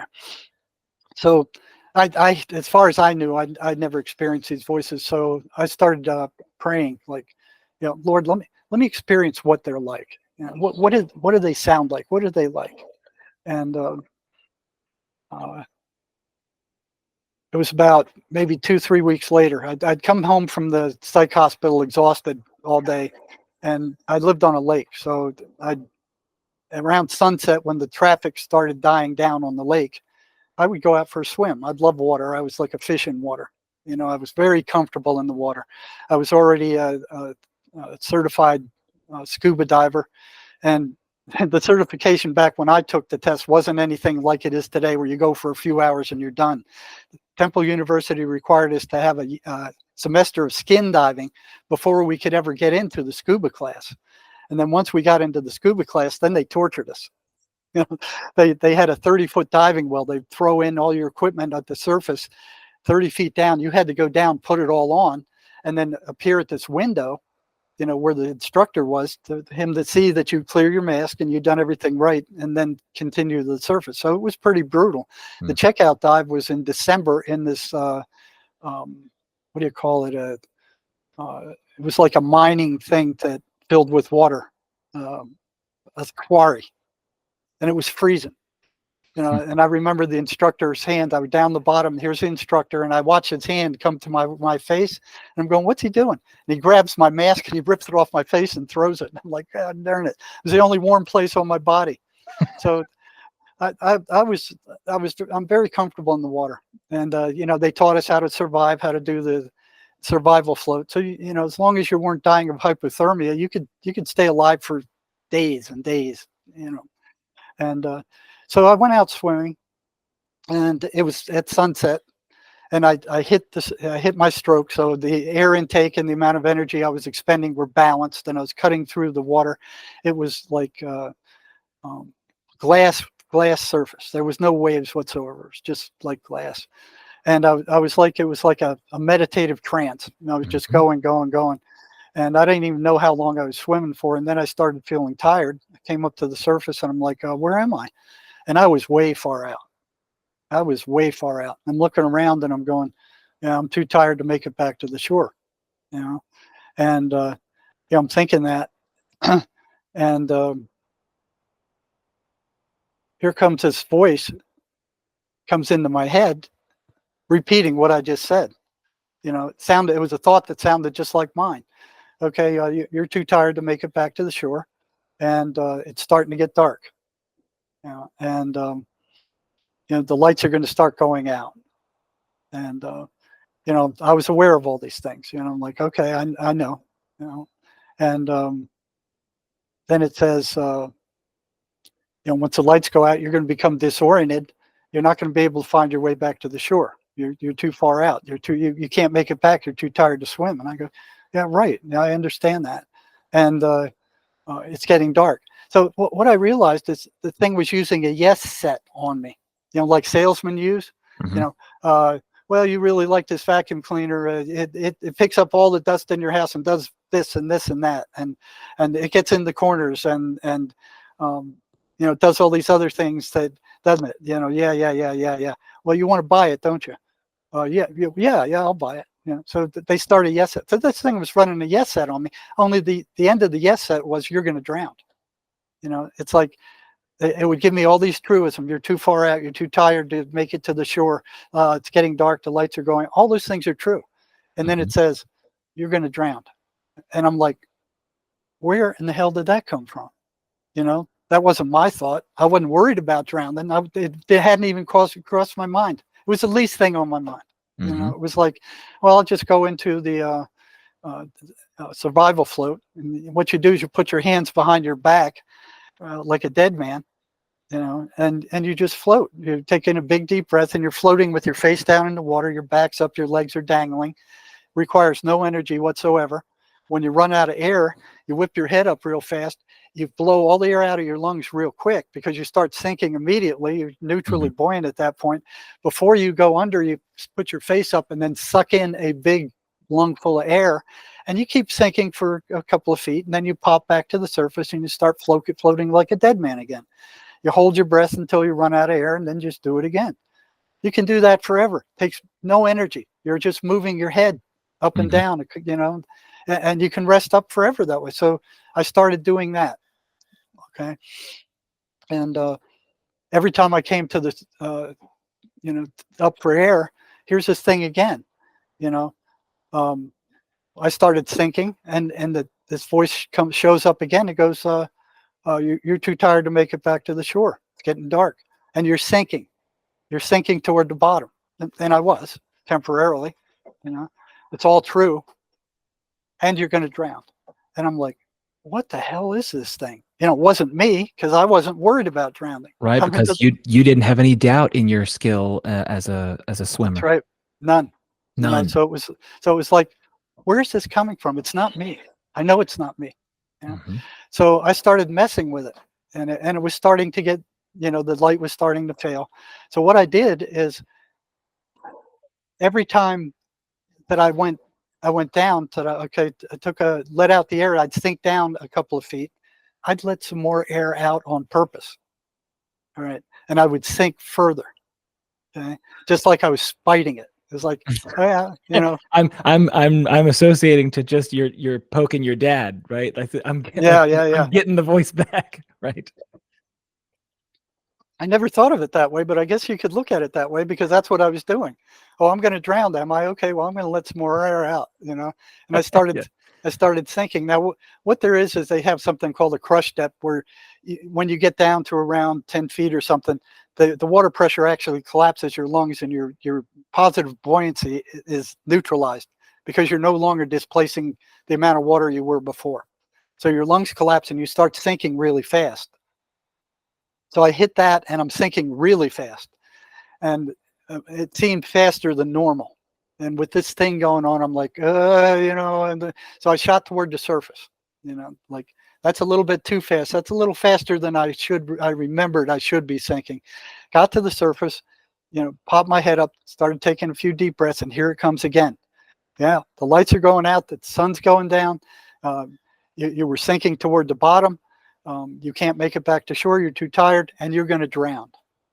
And I'm like, what the hell is this thing? All right. So take another breath, catch up on the breath, go down again, and let more air out, sink all the way down, you know, as fast as I was going to go. I had to clear my ears as I'm going down, and as the water pressure increased. And it was now like around sunset. So it was getting dark, and I felt something really cold coming up my legs. I mean, it was moving up my legs and up my body. And I mean, noticeably freezing cold. Shot toward the surface again. And even before I got to the surface, I went, well, that's the thermocline. I knew what it was. It's a layer of cold water that usually lays on the bottom because it's heavier than the warm water. And, you know, it's cold. And it's a noticeable increase. I'd run into it hundreds of times before. I already knew what it was. You know, I got to the surface, and here it comes again. You know, okay, it's dark out now. You know, you're going to lose sight of the shore. You're still too tired to make it back. You know, Wasn't a boat coming also? Yeah. And it goes, and there's a motorboat heading right for you, and it's dark and they can't see you. Now, I was underwater, and you can usually hear a motorboat for a mile away. I don't remember hearing it, you know. And I look around, and it's saying, okay, you're going to drown. And then it says, and there's a motorboat heading right for you, and they can't see you, which was true. I mean, I'm just it's head in the water. And I look around, and in the distance, there's a motorboat coming in my direction. Yeah. So I'm tracking it, and I'm not worried about it because there was other times where when I was scuba diving, I had to hug the bottom while a boat went over. So I'd already done that before. I knew that if I needed to go down, I could, and I could stay down there long enough for that thing to pass over. So I didn't like that, but I knew I could do it. Right? There wasn't a doubt in my mind that I could evade a boat if I needed to. Just didn't want to do it. So I'm watching this thing come, and it's getting closer and closer and closer. And here's this thing saying, they can't see you. They're going to hit you. They're going to knock you unconscious. You're going to be ground to pieces by that propeller. They're going to find you dead the next morning. And I'm like, what the hell is this thing? What is it? You know, and it didn't sound any different than my regular thoughts, you know, as far as timbre or loudness or tone or anything like that. I mean, it sounded just like the thousands of other thoughts, but its content was just totally bizarre. You know? So I'm watching this boat come, and it passes probably within 20, 25 feet of me. All right. And I'm watching as it passed by. Of course, they didn't see me. and I watch it pass by, and I'm watching it disappear. I wasn't paying any attention to the wake. So I'm taking a breath in, and the wake just washes over me as I'm taking a mouthful of air in. And I catch a mouthful of water and suck in water, and I start choking. Okay. So here it comes again. You're choking, you're drowning, you're going to die. You're done for. And I'm like, what the hell is this thing? You know? And it was true. I was choking. I wasn't going to die. I could spit it out and clear my throat. But what it was saying was true. So it was running another yes set against me. So after I clear my throat and I'm rested back up again, I went and it's still telling me, well, you're still too far to make it from shore. You know, the lights are going out now, and they were starting to go out, and it's still telling me you're going to drown. And I went, okay, let's see about that. So take another breath, let out the air, start sinking to the bottom, go through the thermocline. So this thermocline wasn't sitting right at the bottom. You know, I thought it would be. It wasn't. I passed through it and kept going. Okay. And then I felt this icky something kind of grab onto my feet, and it was, like moving up my leg, and I freaked. So I shot for the surface, and even before I got there, I realized that I'd hit the bottom, but I was expecting a rock bottom because as far as I could walk out from my shore, it was all rock. So I thought it was all rock. I didn't realize it would be muck. Mm-hmm. So I hit the surface again, and here it is. Now you're panicking. The lights are going out, and they were. You're still too tired to make it to the shore. You're going to drown, and you're panicking. And I'm like, what the frick is this thing? And I went, okay, but down we go again. So I sunk all the way down, my feet stuck in the mud. Okay. And I was floating like a dead man, like I was dead on the bottom. Okay. And my knuckles are like 6 inches above the bottom. My feet are stuck in the mud. There was no sound. There was no feeling because the water was bath warm. I couldn't hear anything. I couldn't see anything. I couldn't feel anything. All my senses were shut off. It's like sensory deprivation. Shut off. Yeah. Sensory deprivation. And I'm sitting there and I'm scared because of this weirdness going on. So I wasn't thinking of anything. I was waiting for something to come out of the dark and grab me. So I'm just kind of just attention. And I remember thinking, I'm aware that I'm aware. And that's what's there. You remove all the senses. That's what's there, pure awareness. And I was able to maybe hold my breath for maybe another 20, 25 seconds, just experiencing that state of pure awareness, what it was like if you removed the senses. And I ran out of air, came to the top, and that voice was gone. Never came back.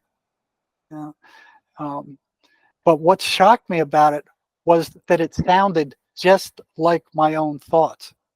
It wasn't any different. There wasn't any difference in timbre or loudness or it sounded just like the tens of thousands of thoughts that went through my mind on a normal day, but it wasn't me, and I knew it wasn't me. Mm-hmm. And I knew it was trying to kill me. I was aware, just like my dad, I was aware. Mm-hmm. And there's one time I was also out of my body and traveling through the woods. So I was aware of those two things, that I was a spiritual being. I was aware of what there was out, when we weren't being distracted by the senses. Right. So, back to these patterns, the negativity. Okay. The voices were consistently negative. The patients experienced them just like I did. They sounded just like their regular thoughts, but the content was very different. It was telling them awful things about themselves, consistently. Why weren't they, if they were actually hallucinations, why weren't they random like hallucinations are? And I've seen plenty of hallucinations. They're all over the place. You can't predict them. They're positive, they're negative, they're neutral. They're all over the place. There is no predicting them. They're random. This thing wasn't random. And I'm like, that's odd. What holds it on a consistently negative pattern? So something was holding it on that pattern. So let me just jump in here for a second to clarify that people afflicted by these conditions, these symptoms, there are random hallucinations, and then there's something that's different than that. So they call them auditory and visual hallucinations. Okay. Mhm. We're talking about the auditory ones, which are the most common. Mhm. Now, the visual ones they're all over the place. They could be anything, but they're usually negative. They're usually monsters or snakes or demons.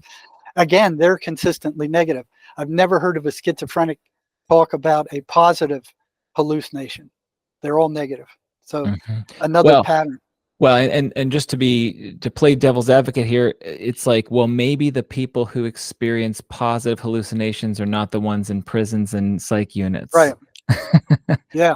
But that, I guess, because I know that there's, it's back to Swedenborg, right? If there's a continuum of evil and good, and people describe having visions, and positive visions, but you're not going to necessarily select for that in those No. environments. Yeah. No, I wasn't worried about those. And Yeah. then there were people who reported those, and I'm like one guy, he would hear his mother.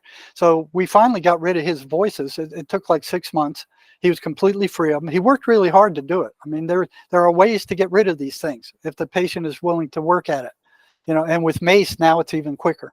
But he was hearing his mother, and I was always suspicious of that, because if the auditory hallucination, if the voice is telling him one thing that's bad, I would discount it as unbelievable. It would be okay. That's in the doubtful category. And I'd ask him every time he heard his mother. He'd say, "Well, I heard my mother almost every day." So what does she tell you? Well, she said, "Put on clean underwear and wash your socks and don't use drugs and stay away from the gangsters and go to school." It's all the stuff like a mother would say. I said, "Did she ever tell you anything bad?" He said, "No, she never told me anything bad. She told me to watch out for this one gangster guy and said he was gonna assault me, and it turned out that he did eventually, Mhm. but never did the mother say anything bad." And once we got rid of the voices, he told me, we're sitting in the office. He said, "My mom wants to talk to you." And I went, "Wow, that's interesting." And I said, "Well, what does she got to say?" And he said, "Well," he said, "Thank you for helping my son." You know, she said, I very much appreciate it." And I said, "You're welcome." I said, "What are you doing over there?" She said, "I'm checking people in." Mhm. And I said, well, I went to ask her another question, and she said, "Everything you need to know is in the Bible." She Mhm. said, "I'm not supposed to be talking to you." Mhm. Okay.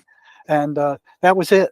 It was like 2 weeks later, the mom left and never came back. Okay. So it was like his mom was watching out for him, the Mhm. whole time.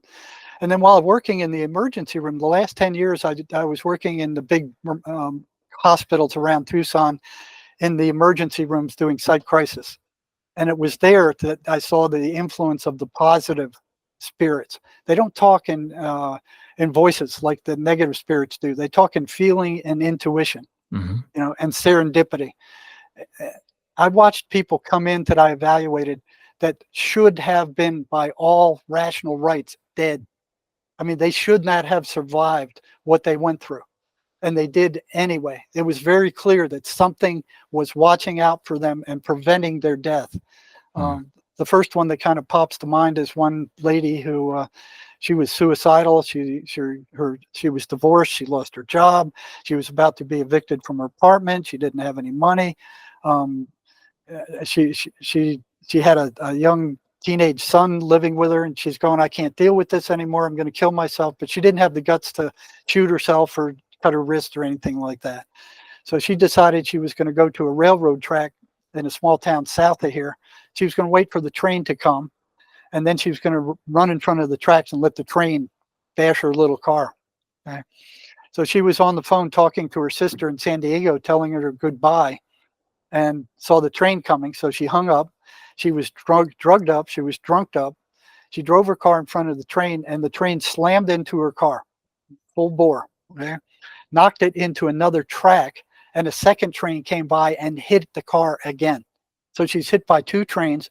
It's thrown like 25, 50 yards off the road, a crumpled up tin can. She's trapped in it and cannot get out. You know, and um, they had to cut her out with that jaws of life thing.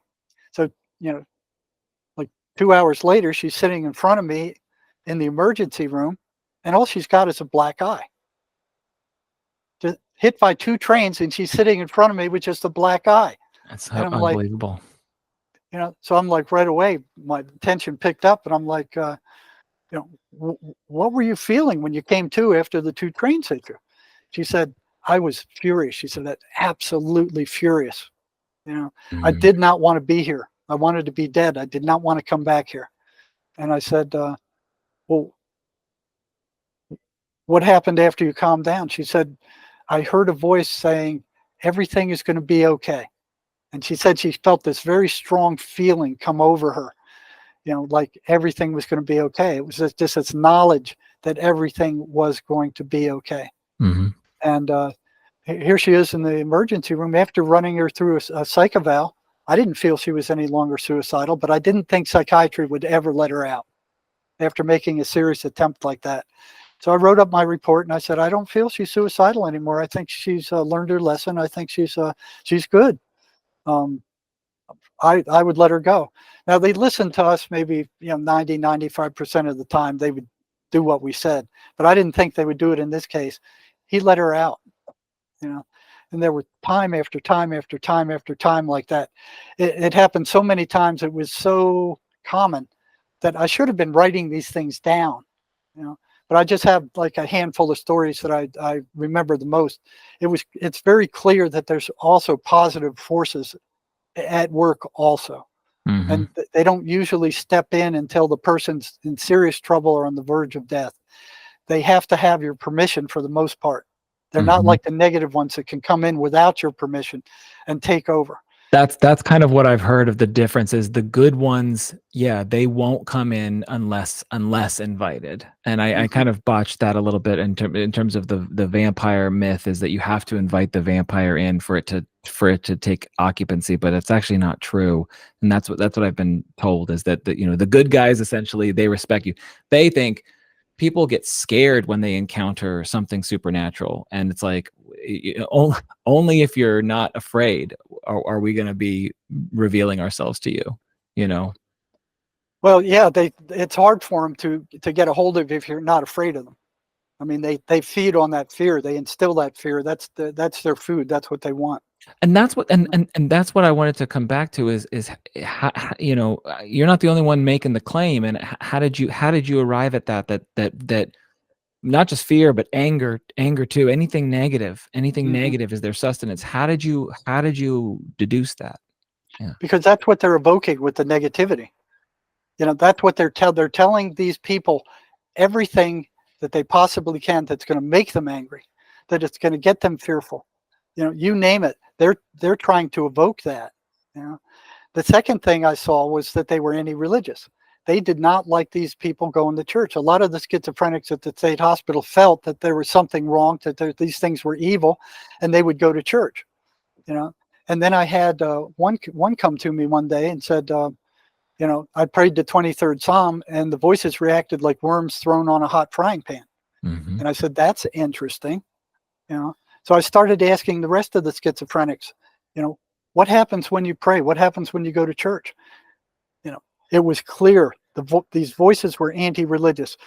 What I found, and I did a survey, and asked all the ones that had been to church. I said, you know, uh, what happens when you go to church? And I found they broke down into three categories. If the voices were very weak, the voices would shut up in church. They would just shut up. If they were of moderate strength, they would get louder. They would start mocking the preacher, start calling him names, start picking at what he was saying, trying to, discredit it, Hmm. call the preacher names, and he's just a goofball and he doesn't know what he's saying, and that kind of stuff. If they were very strong, they would actually drive the person out of the church. They would jump up, run to the aisle, and run out of the church. Okay? So it broke down into three categories like that. So with the uh, they got upset when the person tried to pray. They got upset when they tried to go to church. It was like it was very clear that they were anti-religious. What kind of hallucination would be anti-religious? Why would a hallucination be anti-religious? You know, another pattern. They were consistently anti-religious. So I started handing out the 23rd Psalm to patients and bring them back a week later and like, well, how'd the voices react to that? Oh, they didn't like it. They didn't want me to read it. I lost it. I got mad and I ripped it up. Or there was a very volatile response to the 23rd Psalm by the voices. Okay? The next thing I saw was that they didn't like making their appointments because the voices would attack them before an appointment. They didn't want them coming to see me. Right? So they would come in and they'd go, the voices were attacking me and I just didn't have any energy left. And I went, well, that's interesting.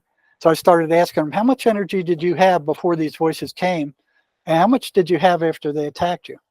There was a consistent pattern to that also. You know, before the voices attacked, and I actually did a survey on that and ran an analysis of variance on it. On a 1 to 10 scale, how much energy did these people have before the voices attacked them? How much energy did they have afterward? They had consistently less energy after they were attacked by the voices than before. And they did not use it. They were usually tossing and turning in bed all night. You know, so I would ask them. I said, you know, you had more energy before you the voices came, or before you came to the office, and after they attacked you, you had less. Isn't that true? And they'd say, yeah, that's true. And I'd ask dozens of them, scores of them. There was no limit on the amount of schizophrenics. I mean, I had access to all I wanted to. I mean, they were always there. And there was another consistent pattern. After the voices attacked, their energy was gone. So I would ask them straight up, you know, after the voices attack you, your energy's gone, right? Oh yeah, it's gone. Well, where did it go? Well, I don't know. That was the consistent answer. I don't know. Said, well, okay. The voices attacked you probably 10,000 times since you've been hearing them. And every time they attacked you, your energy level dropped significantly. Where do you think your energy went? Consistent answer, I don't know. Mm-hmm. So then I'd say, well, if you stuck your hand in a fire 1,000 times and each time you got burned, what was burning you? They had no trouble saying the fire. You know? And then I'd repeat back. I said, well, if the voices came 10,000 times and each time they left, you were drained of energy, where's your energy going? 95% of them didn't get it. You know, 5% would say, the voices take it. The rest of them like, oh, I don't know. They were being blocked from that realization, right? They couldn't see it. You had to point it out to them. And when it was pointed out, the voices would get extremely agitated. They did not want them knowing that. That's good metadata, right? As you learn about them. Yes. Yeah. So I was watching for the reactions. How did they react? What did they say? What did they do? They did not like that. You know, and what I watched on the ward I was assigned to is every time the preacher had a ice cream social down in the meeting room downstairs, the schizophrenics would stay on the dingy ward. They wouldn't go down there. You know, and I saw that pattern too, and I started questioning why aren't you down there getting cake and ice cream with the rest of the patients? How come you're up here? Oh, well, I don't like preacher. I don't like church. I prayed. God didn't help me. There's no God, you know. And you look on their bedstand and here's all this negative stuff, war stories and murder mysteries and all this negative crap. So here was another data point to fit in with the negativity. Right? So here's this negativity just roaring. So it was clear that they were energetically draining their victims. Now, on my website at jerrymarzinsky.com, there's a list of 23 of these patterns. They're not like the chemical imbalance theory or the genetic theory. These are the operational definition of these voices. Okay? You can see them for yourself. Anybody who's working with schizophrenics can go to my website and pull up the list of these things and see them for themselves. They run consistent patterns, 23 consistent patterns. You know, they're right there in front of your face. If they're running patterns, they can't be hallucinations. This flies in the face of the psychiatric mafia and big pharma. They don't want this information out. It's there. All you have to do is open your eyes and see it. What psychiatry is doing, I mean, these voices are energetic. They're energy. Your spirit is energy. Your thoughts are energy. Your mind is energy. Your feelings are energy. Your memories. It's all energy. Okay, they're energetic beings.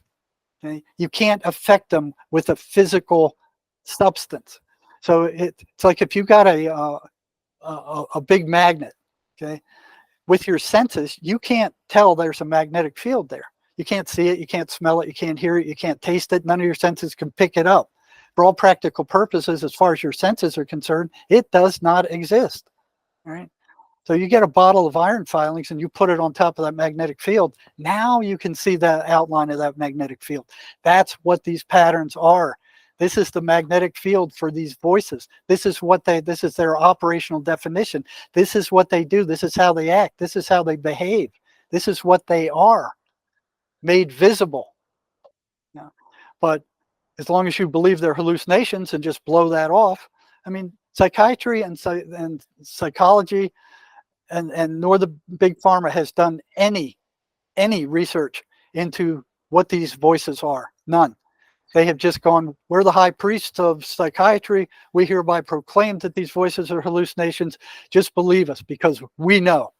We got medical degrees. We know all this junk. We went through medical school. We're the purveyors of truth. Bull crap. Let me ask you, Jerry.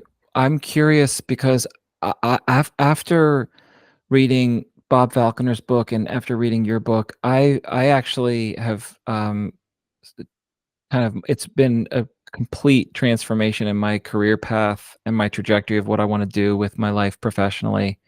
And I feel very called to help people afflicted with these conditions. And I'm curious what you've done. Obviously, you've put your time in the trenches. And so there's like the on the ground work and the clinical work and healing people. And we haven't gotten to the MACE energy method. We'll get there in a moment. But in terms of affecting the larger culture and not just kind of, win hearts and minds one psychiatrist at a time, but I'm curious how you they're unreachable. They're well, unreachable. okay, but so you don't have hope that they're reachable, but that's what I want to get to is like, how have you tried to bring your learnings to the establishment, to academia, to organizations? I'm just curious. Yeah. Does my question make sense? Yeah. The first one was, we wrote this book, Sherry Sweeney and I. Okay. Now Sherry heard voices as a young woman also. So I was working with her on prison reform for, probably 10 years. So this is an amazing journey into the psychotic mind, breaking the spell of the ivory tower. So I didn't know that. So she's one of the most spiritual people I've ever met. Now, one thing was strange as these strange things started happening to me with regard to the voices, because they didn't just passively let me start messing with them. I mean, they were striking back. Weird things were happening. Okay. So Sherry was a prison reform person. I couldn't strike out at my prison system because I worked for them. Alabama was out of control. The primitive, I mean, this is knuckle dragging prison system. This is like Neanderthal time. And at that point, her husband was a police officer. He saw what the corrupt political establishment did. They set him up. He was going to snitch him off. They set him up with a murder and sent him to prison. Right? Sherry was trying to strike against the establishment to get him out. So I went, well, and she was telling me about how awful that system was. So I would help her. I'd say, well, this is how they think. This is how they're going to react to this. This is how they're going to react to that. This is what you can do. So I was kind of an advisor to her. Okay. And we give it 10 years. We were fighting together, trying to bring programs and positive stuff into the prison system. And then, I'd tell her, well, she was the only one that I was talking to consistently within the prison. And then I'd tell her, well, I was working with a schizophrenic and their voices were telling me this. And she says, oh, I know all about the voices. And I'm like, what? How do you know about the voices? She said, well, I was hearing them when I was a young woman. You know? And I'm like, what? Nah, nah, I don't believe that, you know? So I started hitting her with all these questions that only somebody who heard voices would know the answer to. Mhm. You know, what do they do here? What do they do there? What do they say? How do they act? What da, da, da, da. Is there an energy drain? You know, boom, boom, boom, boom, one after another. She hit them. She was there. It was clear she was there. But it took her 10 years to tell me, you know, and I had nobody else I could talk to about this stuff that I was Mm. finding out. And I would bounce stuff off of her, you know, and saying, this is what I'm seeing. What's your take on it? And she'd go, well, it's this, or it's modified this, or do, you know, and I had practice with a lot of different schizophrenics. She only had, you know, her own experience. Mhm. So we meshed the two. And finally we decided we got to let the world know about this. They need to know. You know? So we worked on this book for 2 years. It took 2 years to write this little book, you know, revealing that the voices are not hallucinations. These are spiritual entities, and that they do not belong to the person. And that's the first thing a schizophrenic needs to realize, that the voice they're hearing is not them. It's not their thoughts. It's coming in from the outside. If they don't realize that, there is no cure. You know, as I long as they think it's them, they're lost. Yeah, and I would widen that scope to flip to any page, most any page in the DSM. Same thing, right? So the person who's in bed and says, "I got to get out of bed and check for the fourth time that my front door is locked." That also is that belong that also is something that doesn't belong to them necessarily. Yeah, the obsession. Yeah.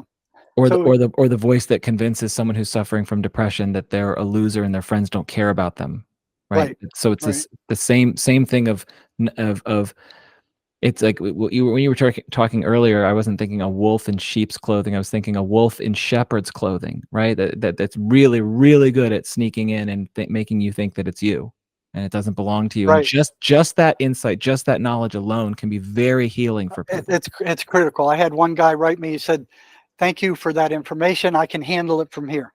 Hmm. That's all it took for him. They have to realize and psychiatry is doing the human race a massive disservice by saying that these things are hallucinations, that they are they're due to your brain imbalance that doesn't exist. It's a malicious lie. Okay, and so is their DSM. You know, you look at that DSM all through college and graduate school, they treated that DSM as a Bible. It's like you open it up and it's very impressive. I mean, here's all these psychological categories and subcategories and numbers and detailed descriptions of what these mental disorders are. And you know, it looks very scientific. It's very well ordered. There's tons of it, and it's in a remarkable order all the way through by different disorders, different categories. The truth of the matter is, every single one of those diagnoses is made up.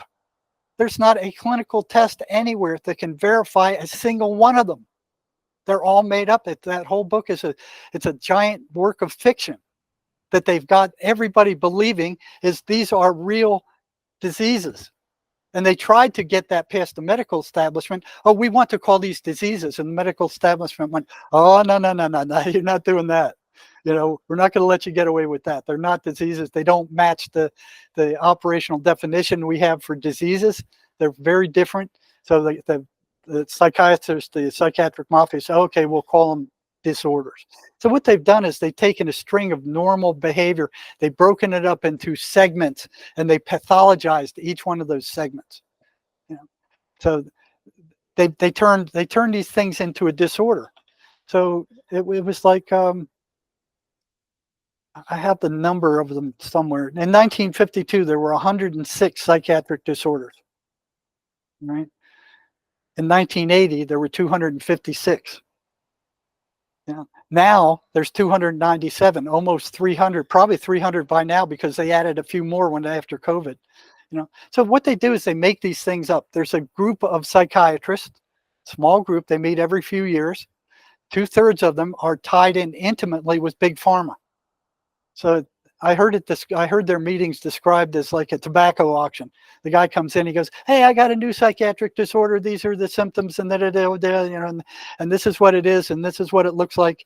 And then they vote on it. It's like, and I'm sure it's like, well, can we make some kind of drug that we can sell to treat this thing? Right? Yeah. And they vote them in and out. So if they don't like them, they vote them out. If they want it, they vote them in. So they take them and they vote them out and in.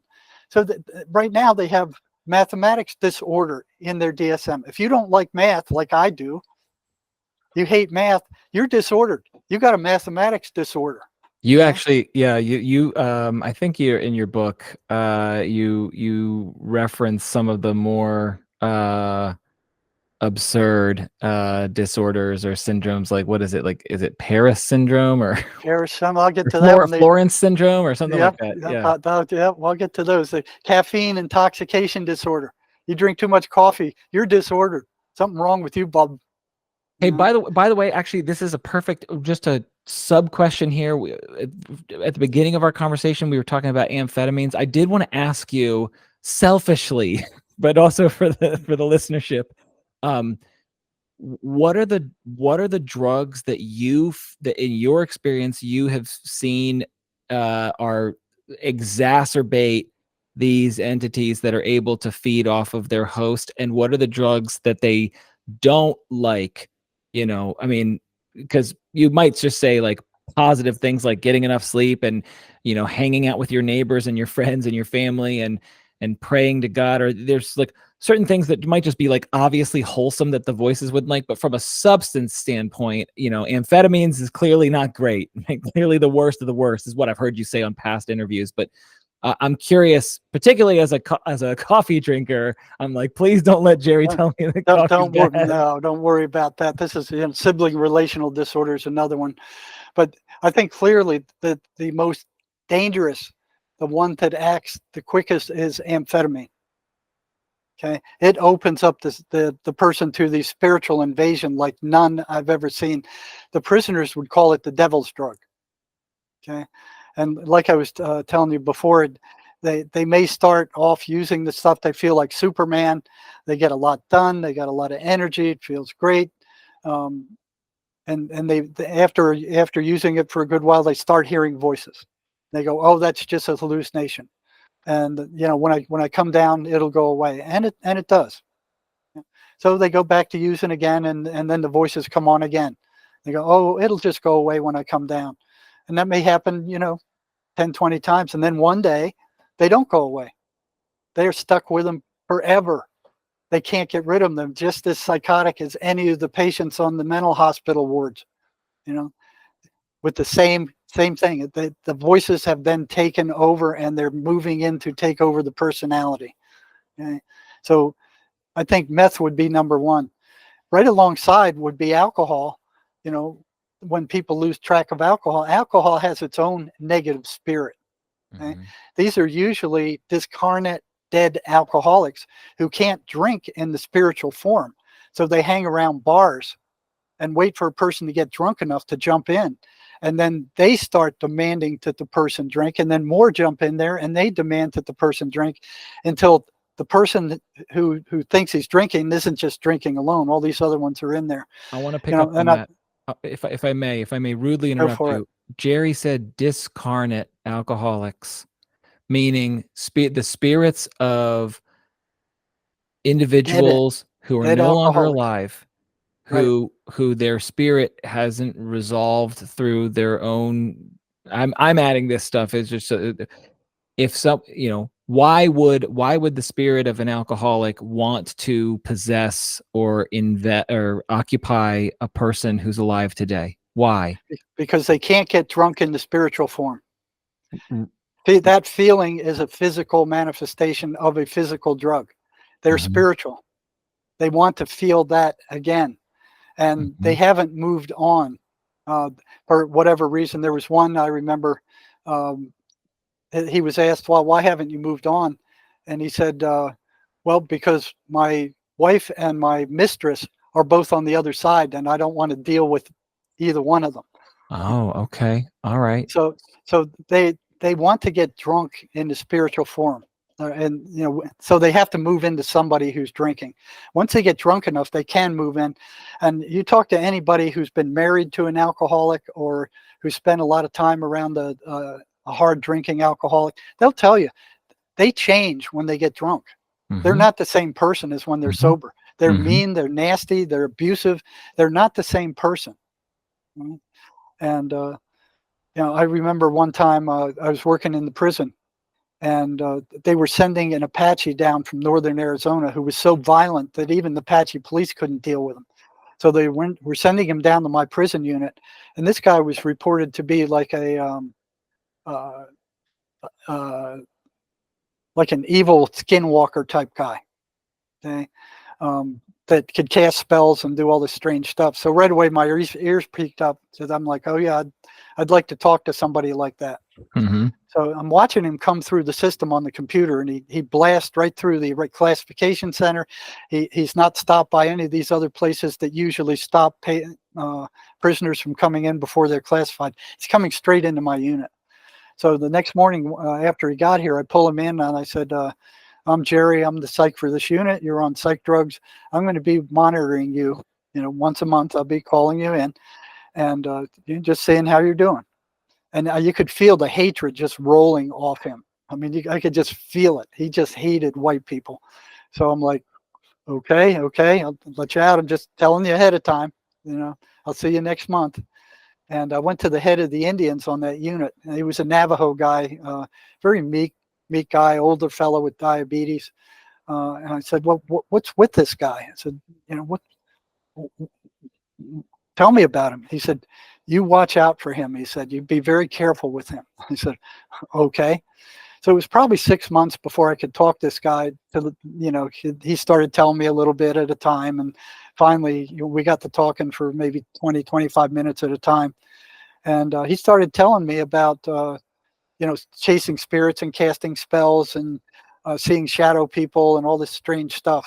And um, finally, I got up the nerve to ask him. I said, well, if you can do all that stuff, how come you can't stay sober? How come you can't uh, stop drinking? And he goes, it's because of the spirits of dead alcoholics. He told me straight up. Mm. He said, they get in there. If I go anywhere near, he was describing a bar in Phoenix. He said the dead alcoholics were all the way up to the sky. They disappeared there. He said if he went anywhere near that bar with any alcohol in him, they would jump him and they would take over. He described how his girlfriend, who was also an alcoholic, he could see them walking her into the traffic and she got hit by a truck and died. Mm. So he was the first one that told me that it was the spirits of alcoholics who jump in and take over. Okay? So they're a different kind of spirit than the ones with psychosis, but they cause a lot of trouble also. I mean, they get violent. Uh, they control people. They get them to do rotten stuff, beat their wives and children, and abuse and emotional. They're bad too. And you talk to any of those people, they'll tell you, "Oh yeah, when he gets drunk, he's not the same person. He changes." So I'm taking in all of this information and basically saying I love IPAs and I like Jameson, and I'm like thinking, so the part of me that enjoys imbibing in alcohol is basically like, okay, so what Jerry's saying is it's a threshold. That's what this part's like. That's the part of me that's like, in order for us to continue enjoying drinking, right? It's a campaigning part that's like, I like this, and we just have to not, which I don't get blah. I mean, that what I talked to me when I was a 20-year-old, then that's a different story, but I'm in my 40s now officially, and I'm like, but I'm Well, also there is an acid test for that. Okay, so, most people can drink normally. I mhm, think I said 1 out of 10 people have trouble with alcohol. Most people can drink normally. The acid test is stop drinking and how much of a pull does it have on you. mhm, If you're being pulled back to drink again, you can feel that pull. That's the strength it has, because alcohol builds up a tolerance. mhm. You have to keep drinking more and more and more to get the same effect. If you're just drinking one or two, so and there's also a withdrawal to it. For every ounce of alcohol you drink, there's a 20-hour withdrawal. or 12. I think it's 12. Hmm. So yeah, there's 2 hours where you get the buzz, and then after that, there's a 10-hour low-key nervousness. You know, so if you look at somebody who's in delirium tremens or withdrawing from alcohol, they're shaking. They're shaking. That's withdrawal. Okay, Hmm. there's a withdrawal with every ounce of alcohol you drink. There's a 2-hour buzz, a 10-hour slow key, low key nervous response withdrawal. The more you drink, the more that's added to it. So if you take 2 beers, you got 4 hours of a buzz and 20 hours of a withdrawal. But it's a low key nervous withdrawal that you're not aware of. So what happens is the person projects it outside themselves, and your wife or your kid comes in and you're nervous and jittery and going, it must be them, and you blast them when Hmm. they had nothing to do with it. You're feeling nervous because of that withdrawal. So you drink Hmm. a 6-pack, you're talking about 60 hours of withdrawal. Hmm. That's a long time. Yeah. And all that time you're being affected by this low key nervous jitteriness, and you're not even aware of it. So it gets projected on the environment around you. It really messes up interpersonal relationships, and they don't tell you that on the package. They don't say, oh, this is one of the side effects of alcohol. So alcohol, if it's pulling on you, is potentially dangerous. Most people, like 90% can drink normally. But if you're being pulled and you're having to drink more and more and more, watch out. Because uh, you got these things. You have to get to a certain state of drunkenness before these things can jump in. 1 or 2 beers isn't going to do it. Hmm. You need to be really drunk for the most part for them to jump in there.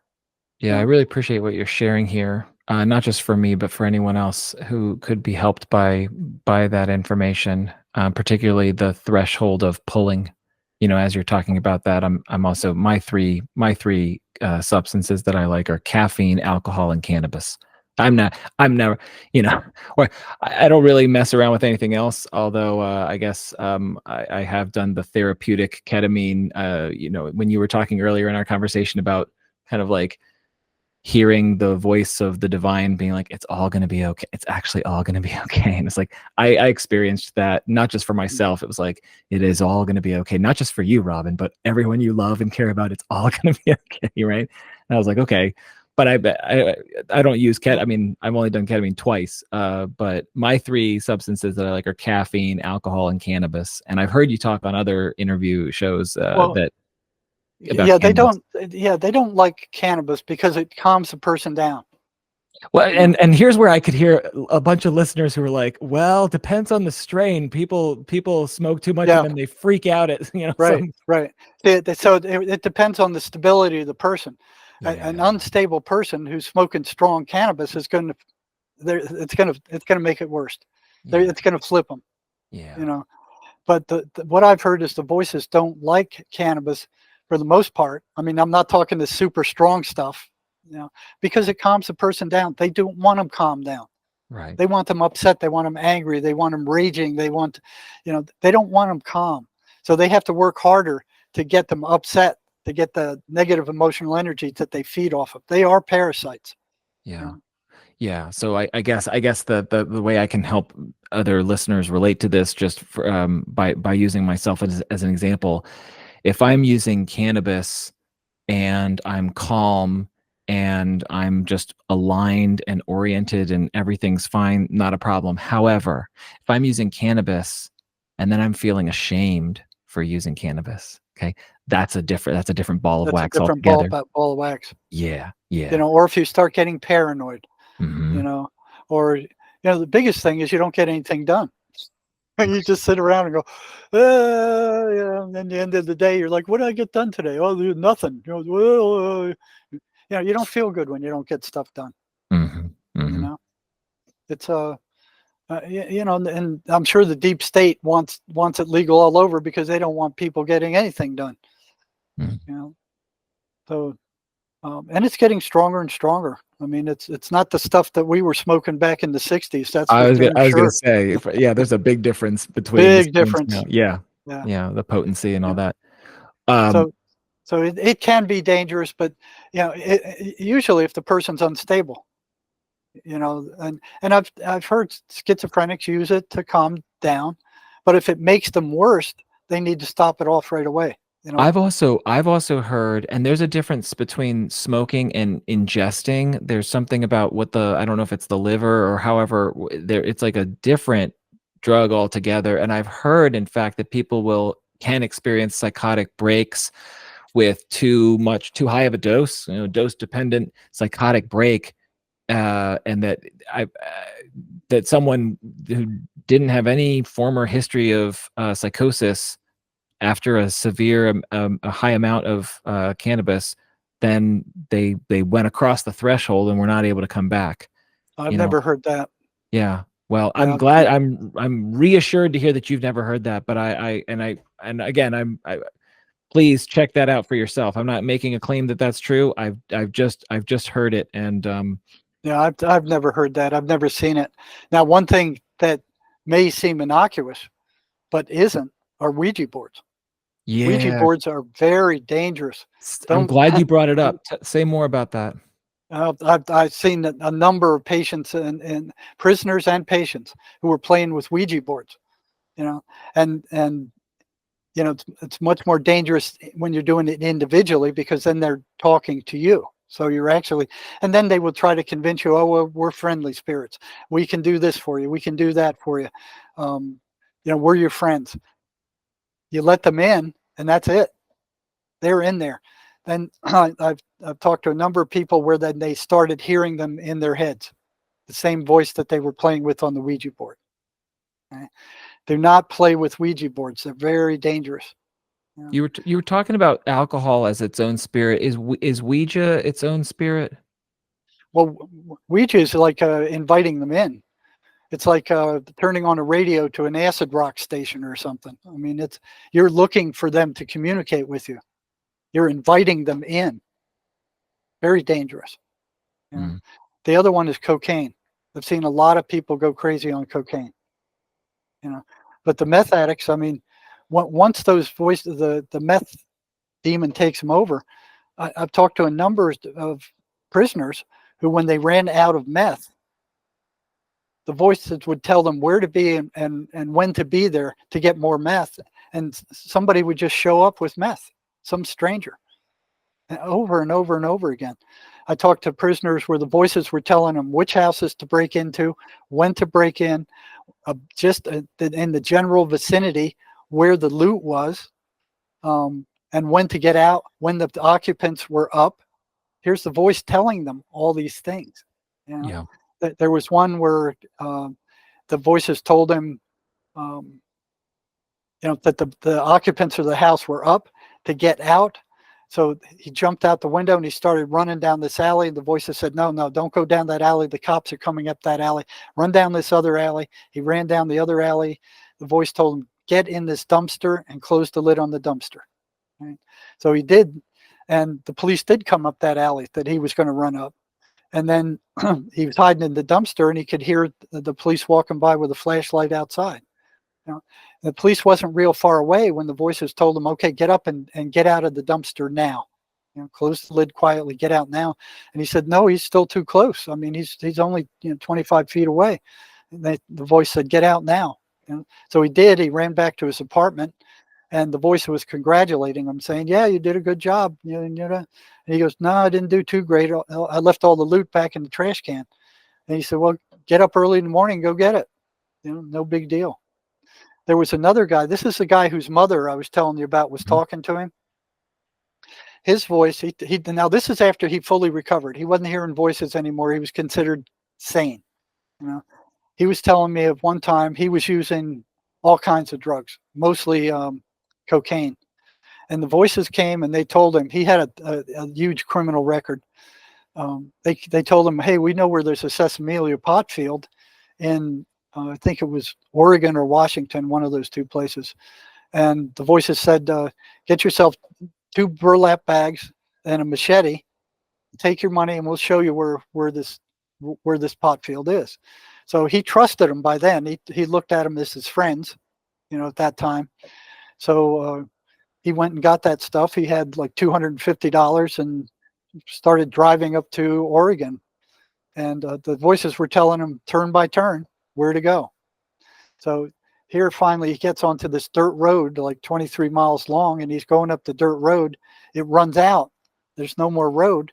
He stops the car and he asks the voices. He said, "Now what?" They said, "Okay, off to your left, there's a trail. You know, go find that trail and head up the mountain. It's up that trail. About just keep walking up that trail." So he said in about 3 or 4 hours, he kept going and he found this huge sesame oil pop field up in the mountains, this big giant field. So he he got his machete, filled up those 2 burlap bags, went back down to his car, and he asked the voices. He goes, "Now what?" And they said, "We know where there's a park near here where you can sell it." Okay, and so next day he goes out to the park and he's selling marijuana. He's making a ton of money, and I think it was a federal park, if I'm not mistaken. And he's buying all the alcohol, all the cocaine, all the prostitutes that he can have. He was having the life of Riley, just had tons of money to spend on all this stuff. And the voices were fishermen. He said the voices wanted to go fishing. And I said, "Yeah, you're pulling my leg. Come on, that's too far out." He goes, "No, honest. He said they were fishermen. They wanted to go fishing." He said I followed their instructions. We went out to the Columbia River, and he said I was the only one catching fish that day. He said the voices were telling me when to throw the hook, where to throw the hook, how long to leave it there, and when to move on. He said I was catching fish after fish after fish, and nobody else was catching anything. Sounds like access to forbidden knowledge or hidden knowledge, or just supernatural access. Well, yeah, they were his friends, that's for sure. And of course, then he was enjoying the prostitutes and the drugs, and for somebody like that, you couldn't ask for anything better. Plus, fishing on top of it, that was a life of Riley for him. Mm. And after 2 weeks, he ran out. Now he went up there and got it again. After 2 weeks, he ran out a second time. And he said, I'm almost out. I got to go up there again. The voices said, "No, don't do it. They're waiting for you. You go up there again, they're going to kill you." They said, "Take whatever money you got, pack up your burlap bags, and go back down to San Diego." And he did. So I've heard that kind of stuff over and over and over again.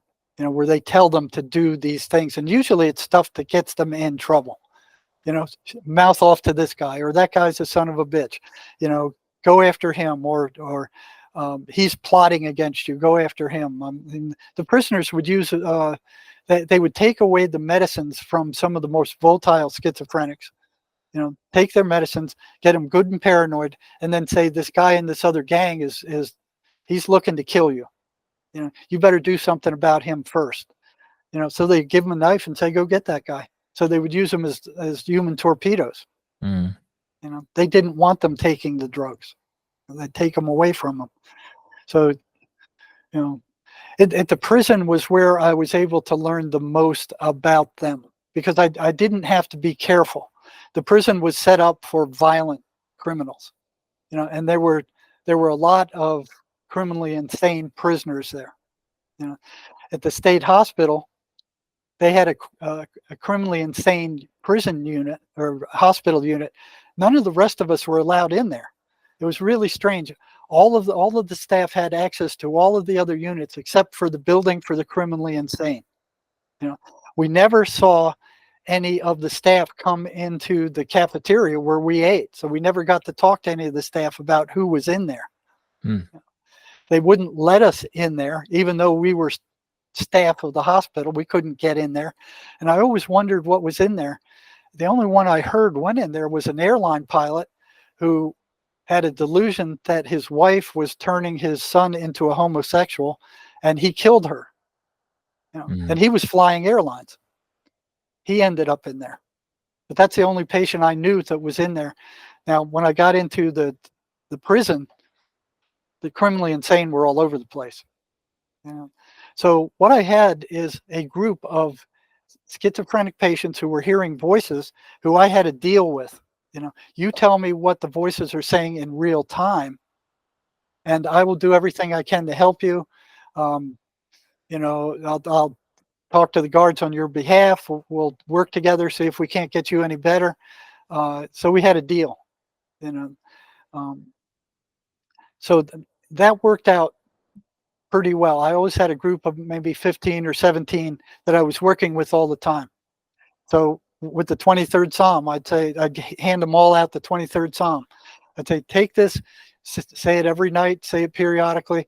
I'll bring it back in next week. Tell me what happened. Okay. So I'd write down all those responses. Oh, they didn't like it. They got mad. They wanted me to rip it up. They were howling against it. They were saying it's a bunch of crap. You know, so it was scores and scores of people saying the same thing. Okay. And then I had different people coming into that group for the years that I was at that prison. So I worked like 17 years. I always had a group like that around me where I could ask them, and I'd pummel them with questions about the voices. What are they? How do they work? What are they telling you? How do they react to this? How do they react to that? And what if you do this? What do they do there? Constant asking them questions. It got a little tricky sometimes where they'd come in and they'd go, well, this guard insulted me in front of other prisoners and the voices are telling me to stab him. You know, it got a little iffy there. It was like walking on the edge of a razor. If my choice was, if I turned him into the staff and said, this guy's thinking about hurting one of the guards, stabbing one of the guards, they'd lock him down, send him to another unit, increase his custody. And if the others found out about that, they wouldn't tell me anything. I'd be outlawed. Right. Okay. You know, on the Trust other would be hand, broken. Right. yeah. On the other hand, if that guy did hurt that guard, and the staff found out that I knew that he was thinking about that, and I didn't tell them, I'd be fired. Right. So it was like, you know, like walking a tightrope. So what I didn't do is I'd increase the number of times I saw the guy who was upset, you know, until I felt that he was calmed down again. I think we headed off more problems that way than if I just ignored the situation. Right. You know? So here I was getting constant feedback from these guys, you know, prayer. You know, Sherry came up with That's a Lie program. Just whatever they tell you, know that it's a lie. They just want to upset you. They're not you. You know, they're telling you bad stuff. They're telling you lies. I mean, stuff like that. I want to just jump in real quick, Jerry, and say that's been immensely helpful for me as a father. I've got 2 young girls, 8 and 6, and showing no signs of what we're talking about. However, like we said earlier, in the continuum of this stuff, I've used that with my daughters when they're believing something, and I say, oh, okay, I know that's a lie. Good. You know, and Good. it's so powerful. It doesn't necessarily get in right away, you know, but yeah, it creates that little bit of, it's like martial arts, like a little bit of room to get out of a chokehold or something. You know what I mean? It creates separation. It is powerful. See, and I knew they were liars when I was talking to Sherry. I knew they were liars. And I would ask the patients, well, if you know they're liars, why do you believe them? The answer I got was because they're so damn convincing. You know, but Sherry turned That's a Lie program into a program. You know, so she's got all the steps. You can go to my website again at Jerry Marzinsky, go to articles and find it, put it to use for everybody, not just schizophrenics. That's because, you know, they were always telling you lies in your head. If you realize it's a lie and you go, well, that's a lie, you know, they can't get you. They can't get their claws in you. Yeah. You know, it's like it's like a greased pig. You know, they have to get you to believe them before they can get any traction. And if you go, well, I know that's a lie, get lost. You know, it's like they can't get any traction. You know. By the way, I'm curious. You know, when you were telling the story of sinking down in the water, and you asked the divine, let me experience what it's like, and you also went to a place where you had this kind of blissful, aware, you know, what people might call your true nature, aware of being aware without senses, without anything, and then it wasn't there anymore. And I'm kind of, we can not really know this necessarily, but I'm kind of curious what might have happened had you not gone there. You know, because I guess part of me wonders, like, if it sounded like Jerry was consciously, temporarily, although that's the hope or the intention, temporarily welcoming in the vampire into the home. Well, what I was doing was spiting them. I was throwing everything they were telling me back in their face, saying, "Oh yeah, think I'm going to drown? Okay, well take this. You know, you think I'm not going to make it back to the shore? Well, take this. You think I can't stay on the surface? Take this. You think I'm afraid of going to the bottom at night? Well, take this." So I was Mhm. spiting them. Mhm. I was throwing everything back in their face. You know? And I wasn't believing anything they said because I knew everything they said was a lie. You know, Yeah. but it was my voice. It sounded like the voice in my head saying that, but I knew it couldn't be me because I wasn't worried about it, any of this. Right. So, Was that um, before or after you had the experience where you were having a machete and keep cutting the cactus and your dog walks over and the voice oh, that, comes in? yeah, that was well before. Well before. Yeah. Okay. Yeah. So all of us get hit by these things. You know, you Yeah. could be walking down the sidewalk and all of a sudden you hear this voice in your head said, you know, hey, you know, that guy in front of you is too slow. Why don't just push him out of the way and kick him, don't kick him over, or punch this guy in the face, or what would it be like to drive in oncoming traffic, or you know, you're standing on a high bridge and you go, well, what would it be like to jump, or you know, Mhm. I had one of the most spiritual preachers I've ever talked to was standing on the edge of the Grand Canyon and had a voice telling him to jump. They hit us all, you know. And with the thing with my dog, you know, out here in Arizona, we most of us don't have laws. We just lawns. We go out and cut the cactus. And I was out in the backyard cutting back the cactus and trying to keep things under control. And I have a beautiful pure white husky. She doesn't belong in the desert. And she ran by while I had the machete in my hand, and here's this voice come into my head, just boomed into my head, cut her head off. And I'm like, what? You know, it was shocking. It actually shocked me. And I'm like, how could I think something like that? And I knew it wasn't me that did that, but it was Yeah. still upsetting because Yeah. I had the machete, you know, I had the potential to do it. And I felt bad about even having a thought like that. And of course, they were feeding on the feedback from that. You know, I was upset Exactly. that I had that thought, and they're like, "Oh yeah, we'll sip up that. You know, we'll Yeah. take that."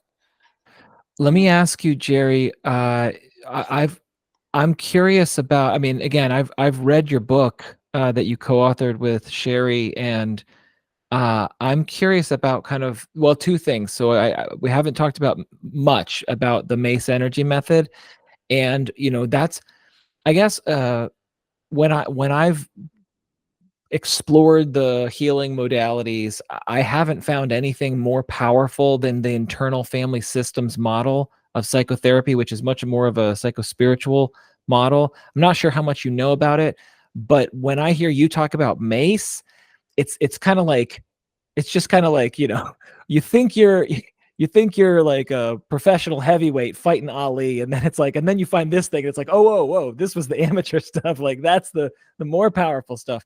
So I'm curious with two questions.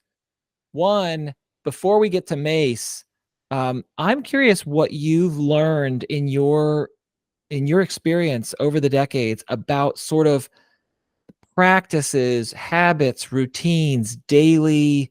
I don't know that you necessarily you or Sherry outline that stuff in the book, other than that's a lie program. And again, people can go to your website and learn about that. But just in the context of this conversation, are there things that you've implemented and integrated in your own life and lifestyle as a way to protect yourself from the consequences of the fact that these things are swarming around us all the time? Basically, everyone, not everyone has an occupation or an infestation, but everyone has the capacity, to open something up and have something come into them. So what do you feel in your experiences kind of healthy best practices? Well, you know, first thing every morning, I get up and I consecrate my being and what I do, and you know, whatever positive outcome there is to God. I mean, that's you have to move in that direction because if you're stuck in physical reality, this is all an illusion. I mean, you look, there's nothing going to be here in 200 years that's around you right now. You know, maybe the pyramids, but everything is slowly dissolving. You know, This is all an illusion. You get stuck in physical reality. The more stuck in physical reality you are with money and material stuff and riches and gold and silver and egotistical stuff, the further you're moving away from positive spiritual values. And the more you move away, you get to be like the drug lords. You know, screw people. You know, it doesn't matter. What matters is money, power, and control. You know, like the deep state right now, like these morons that are running the Western world right now. They don't care about the people. They don't care about their countries. You know, they don't care about making things better. They're a bunch of psychopath idiots. And if you look at this list of patterns that the schizophrenic voices run, and you compare them to what's coming over the mainstream media right now, there's a virtual one-to-one correspondence. These people are telling us the same thing that the schizophrenic voices are telling psychotics. In terms of extreme they're beliefs. nuts. They're nuts. They're crazy. You know, there's psychopaths running the Western world right now. You know, thank God Putin has a level head. But boy, they're just poking the bear until they're just wanting him to explode. They are nuts. They're crazy. You know, they're starting the draft now. They're spraying the skies with poison every day, with barium and stuff, aluminum oxide that kills the plants and makes people sick. You know, you can watch Monkeyworks and you can track these GMOs, these government-paid entities that are spraying the thunder clouds in storms, making them worse. He'll show you their flight paths. He'll show you them spraying these storms that cause tornadoes. And then you look at this vaccine crap. You know what I heard? Like 200 million people have died worldwide from this, just the vaccine. You know, and they're hiding it all. You know, they're burying it all. You know, there's evil on this planet right now that is incomprehensible. You know?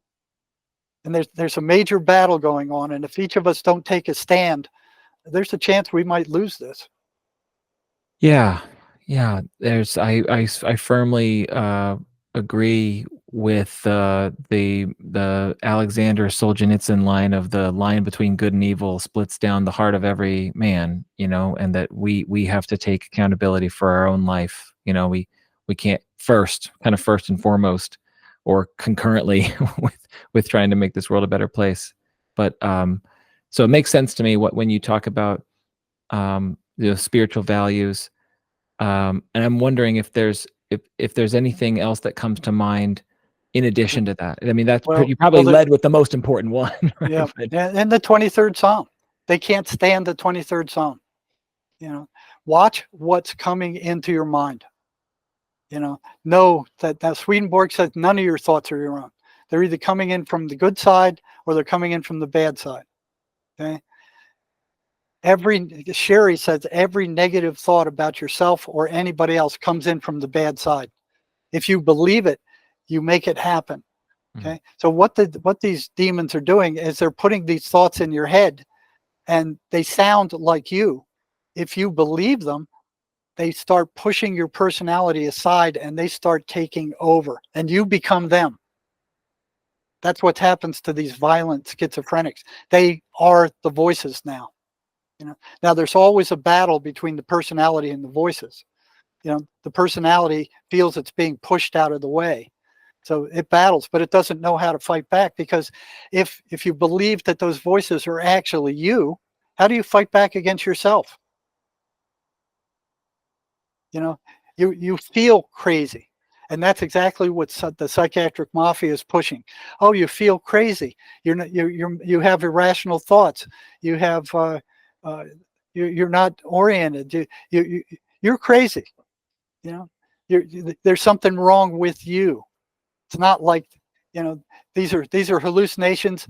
They belong to you. You know, and the only thing you can do is take these toxic meds to kind of calm them down. You know, they're doing humanity a massive disservice. They have done no tests. They have done no studies on these voices whatsoever. You know, like I said, they're like the Egyptian priests of old. We hereby pronounce the voices to be hallucinations because we said so. You know, we're the mental health authorities. You listen to us. You know, all they're doing is tamping down the symptoms. Right? So you need to understand that your voice, the thoughts that you have coming into your head, don't belong to you. You're the chooser. You choose which ones you're going to pay attention to. You choose which ones you're going to act on. Right.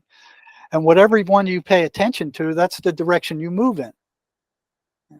So your brain is like a radio receiver. You tune the channel. Now, what happens with schizophrenics? The channel is tuned to a very low frequency. If they forcibly try to change it and go, well, I'm going to keep repeating this mantra. I'm going to keep repeating this mantra. I'm good. I'm good. I'm good. I'm good.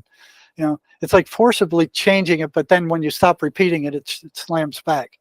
So that's where MACE comes in, because it gets rid of the feelings that are buried in the subconscious mind that are powering and causing those thoughts. Right? Once you get rid of those feelings, those thoughts disappear with them. And that happens. I've been like you. I've been looking for something that worked, my entire career. I went from BA to master's level to PhD. They didn't have anything that worked. When you got onto the front lines, counseling schizophrenics was like shooting a rhino in the butt with a BB rifle. You're wasting your breath. It ain't going to work. Same thing with a antisocial personality disorder. You can talk to them till you're blue in the face. Nothing changes. I want to say something about what you just said regarding the coping mechanism, or something of a positive affirmation, reaffirming it. And so you have to put a lot of energy into that to combat the negativity. But the moment that you stop doing it, that negativity has just been waiting to come right back. And I don't know how much you know about the internal family systems model of psychotherapy, but it kind of looks at the mind as made up of a bunch of subdivided parts of a person, subpersonalities, and it looks at they call them kind of protectors and exiles, and then the self is this divine drop in everyone that is the most powerful healer that people have access to. Yeah, that's good. It takes that into account. Yes, absolutely. And so what it looks at is you might look at a protector like a manager part. It's trying to preemptively prevent bad stuff from happening, and it's that manager part that's doing the positive affirmation. I'm good, I'm good, I'm good, I'm good. And again, it costs a lot of energy to do that, but the moment the manager backs off, it's that the burdened belief or extreme emotion is still there. And so in IFS, it's like we actually don't have to kind of, like cognitive behavioral therapy will do that, just train that manager part to give that belief, that positive affirmation. In IFS, it's like, well, actually, we could relieve the manager part from that role entirely if you just give us space, have self embody, and then go to the exile and unburden it and get that belief out of it. So it's a spiritual unburdening that gets the belief out. And then once that happens, that little heart child, 8-year-old exile, no longer believes that they're bad. And so you don't have to put all this energy into affirming I'm good, I'm good, I'm good. And so the manager gets freed up and doesn't have to spend all that energy anymore. It can do what it was really designed to do instead of have to do that. So it is this permanent, transformative healing of the nervous system. And I'm curious. I mean, I would love to know, if you take a weekend and read up or watch videos on internal family systems, I would love to know how you metabolize it and consume it and compare it to MACE. But I know nothing about MACE, so tell me and our listeners. What you're saying is similar. Yeah, similar to MACE, but I think MACE might be a lot quicker. Yeah. Okay. So if you can get rid of something that bothered somebody for their entire lifetime with this belief in 1 hour, I mean, that's pretty powerful. They come out of there a different person. Okay. So John Mace was not a psychologist or a psychiatrist. He was a ship captain. He was a master mariner. Okay? So he had to know stuff about electricity. He had to know stuff about magnetism. He needed to know trigonometry and energy and how to navigate by the stars. So he had to know all these different sciences. So not only was he he drove these big ships back and across the ocean, he was also a harbor master also. So he had to become familiar with all these forms of energy. Okay? And he was also curious about what made people ill or crazy. What drove them to dysfunction. I think he eventually went and got a master's degree in counseling, but he was working his entire life on this program, and he was going step by step. So he had been out of his body for a while, so he knew he was a spirit. He knew deep down he was a spirit. He knew deep down that you had to take spirit into account, and that regular psychotherapy wasn't doing it. He knew that thoughts, feelings, memory, uh, um, it was all energy. He knew that energy flowed around the body. Okay? And what he realized was that during a trauma, that a awful feeling was generated, okay? And it just doesn't go away. It just stays there and torments you. Okay. So here's the person suffering from this horrible thing that happened, and it's just staying forever. The ego shows up and it goes, "Hey, let me deal with this. I'll take care of it for you." Takes it and it buries it in the subconscious mind, where the person is not aware of it anymore, and locks it down so it Yeah. can't get out. Yeah. But it's still alive. It still has its energy in there. That's right. Okay. So it's like a computer virus that's operating in the back of the person's mind, that they're not aware of it, but it affects how they think, how they feel, the decisions they make, what they say, what they don't say. It affects Exactly their right. entire life, but they're not aware it's having an effect on them. And if you're not aware of it, there's nothing you can do about it. Okay. Right. So the first thing Mace found is you have to make the person aware of it. Okay. But then came the problem of, where is it located in the subconscious mind? Mhm. How do you find it? Mace found that you can track it down through a trauma. And I don't know any schizophrenic I've ever met that hasn't been severely traumatized. Virtually everybody that has psychological problems has been traumatized in some way, shape, or form. So you can track down where that thing is buried via the trauma. Okay. And so you set up the thing where you're talking about a trauma. You ask them, what is the first trauma that comes to mind, since I'm talking about trauma? What's the first one? Don't think about it. I want the first one that pops to mind. That's the spirit offering that trauma. Okay, saying this is the one that needs to be worked with. Okay. Mm. They can't think about it. They can't go, oh, well, it could be this one, this one, this one. It needs to be the very first one.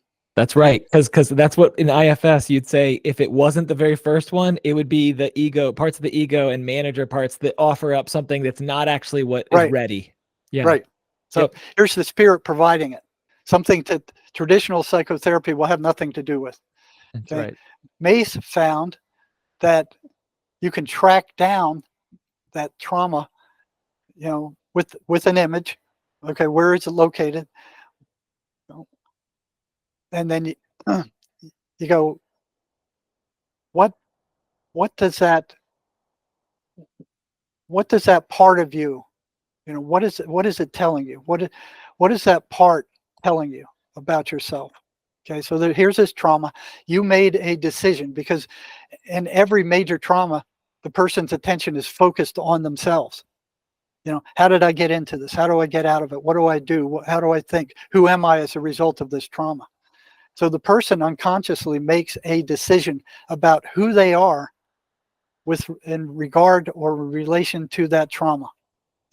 So if the person was badly brutalized or sexually tortured, they might make a decision: I'm worthless. I'm no good. I'm worthless. Yeah. And that's the negative identity. Okay, it's like that's what's buried in there. That's what's running that garbage that's buried in there. So that feeling has translated into I'm worthless. That I'm worthless is the negative identity. That's the one they created for themselves. I am worthless. Okay, they might have decided that at 5 or 6 years old. It's running in the background the whole time unconsciously. It's affecting their whole life, their decisions, what they think, what they do, who they choose for a mate, what they do for a job. It's affecting them constantly, because invisible computer program going down there going, yeah, you're not good enough, you're worthless, you're stupid, you can't do this, you can't do that, you can't marry somebody like that. It's constantly running. They're unaware of it. Okay, so what we do is go, okay, what does it look like? Right? Describe to me, what is that part of you that is telling you that you're worthless? What's it like?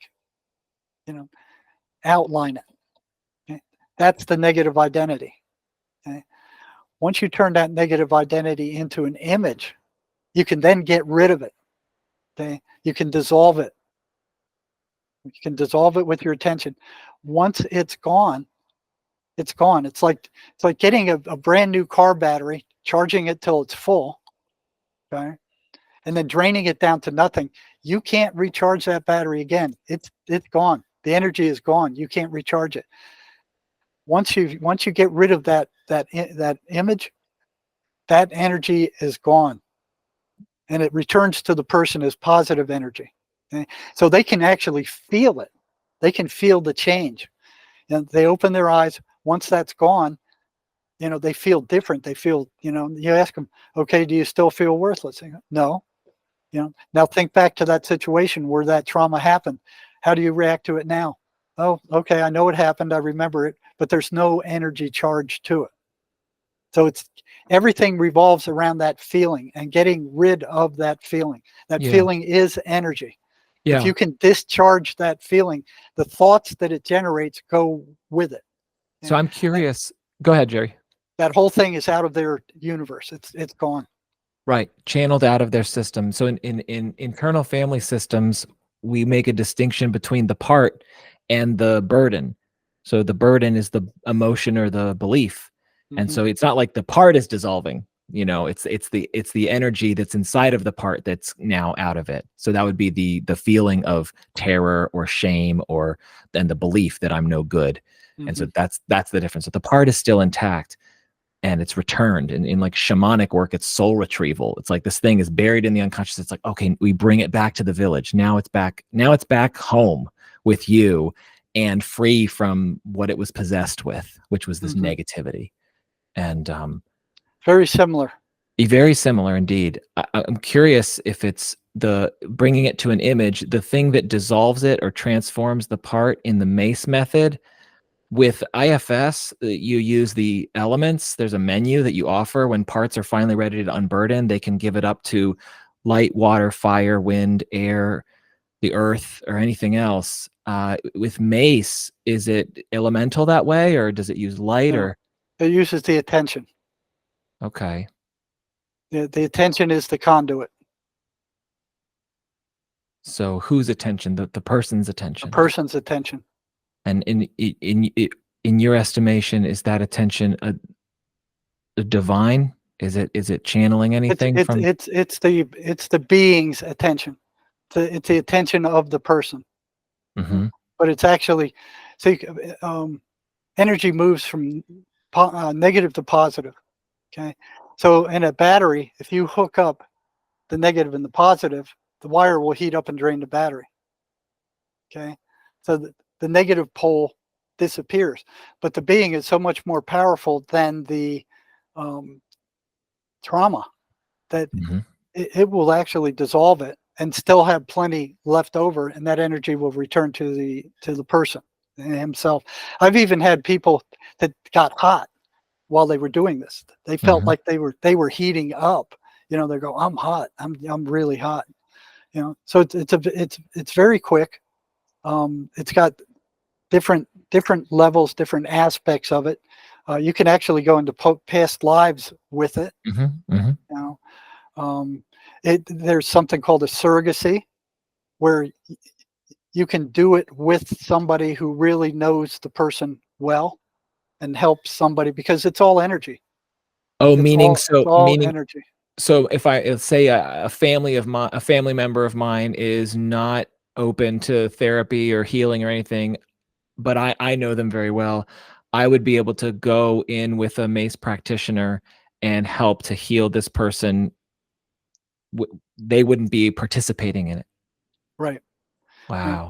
But they have to be clean themselves. So they have to get all The their surrogate. garbage out. Yeah, the surrogate Yeah. has to have a clean slate before they can do anything like that, Hmm. because it's all energy. Yeah. I mean, energy. There's no time, space, or matter in the energy universe. Hmm. You know, and that's where Mace operates in the energy universe. They have to keep their eyes closed while all this is happening, Hmm. because the work is being done in the energetic universe. Hmm. You know, it's like uh, discharging a magnet. You know, like you have that magnetic field, you have the iron filings on there, you heat up that magnet, and that magnetic field goes. There's no longer anything holding those filings. So with Mace, you get rid of the feeling, which drives the thinking, which drives the behavior. Hmm. You know, so you're getting at the cause and not the result. So psychotherapy, regular psychotherapy, psychiatry, all they're doing is just they're treating the manifestation of the disorder. They're Right. not getting at the cause. They're That's right. getting at the symptoms. They're drugging down the symptoms. They're talking about the symptoms. They're talking about the behavior. They're not getting at the cause at all. That's right. And they got the whole world convinced that theirs is the way. You know, it started off with the back in 1910 with Rockefellers and the Flexner report, where they took over the medical system in order for them to profit from drug sales, and they're still freaking doing it. They're making $14.7 billion a year selling antidepressant medications where they have warnings on the label, you know, that may cause suicidal ideation. You know, 50,000 people are killing themselves in the United States right now.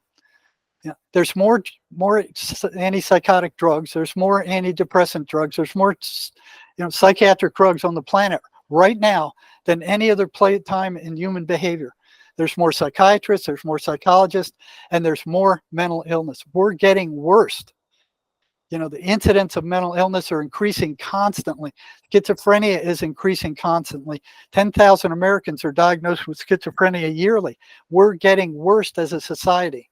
You know, it's look, 50,000 people kill themselves in the US a year. Most of them are on antidepressant drugs or antipsychotic drugs, and they're still killing themselves. And it's increasing. Suicide's the 11th leading cause of death in the US right now. You know, if I was to give the Western mental health system a grade, I would give them an F minus. They are failing. They're not only failing, they're doing damage. Their psychiatric drugs are damaging the central nervous system. They found that out in the autopsies of mental patients, you know, where they would do the autopsy, they see their brains were shrunk like walnuts, and they go, hey, wait a second, we're finding this in long-term schizophrenics who've been on these antipsychotic drugs for years. We suspect that these drugs are causing this. Of course, the psychiatric mafia and big pharma go, oh, no, it's not the drugs, it's the schizophrenia doing this. You know, so they started feeding it to rats, drugs, and monkeys, and their brain shrunk too.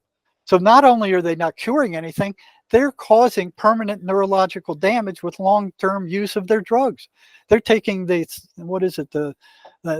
Hippocratic Oath and just throwing it in the trash can. You know? Jerry, I know we're coming down close to our time here, and I'm curious. I want to ask you about what do you have on the horizon? Do you have another book coming out or anything like that? No, what I have is I've got a private practice that's pretty busy. I'm like, 2 months behind now. That this other book almost killed me. I know I should write one. I know I should, take every one of these facets and, give illustrations for them. But boy, I don't have the energy to do it. You know? So I'm taking the shortcut. I'm doing what I'm doing now with you. Mm-hmm. Yeah, you're certainly. I mean, I don't know how many interviews you have a month, but I'm glad you're on the circuit and getting the word out. We really just. I'm now of the mind that this whole business of one-on-one client appointments and stuff is never going to catch us up to winning the war, so to speak, in good and evil and moving the needle. We have to upscale our time. I mean, in this realm, you talk about the spirit world having time and space, and that's free from that in the energy realm, but here we have our time is limited, and And I'm thinking we really need to be doing more group work so we get more bang for our buck. And Well, doing you can't do group work with MACE. It's an individual process. well, so That's okay, so that's good to know. With IFS, you can have 3,000 people on a Zoom meeting, and you just have the practitioner and the client, and 2,998 other people just watching. And then when that client heals, you have vicarious healing because of what they're telling and going through. So you that's cool. yeah, oh yeah. I'm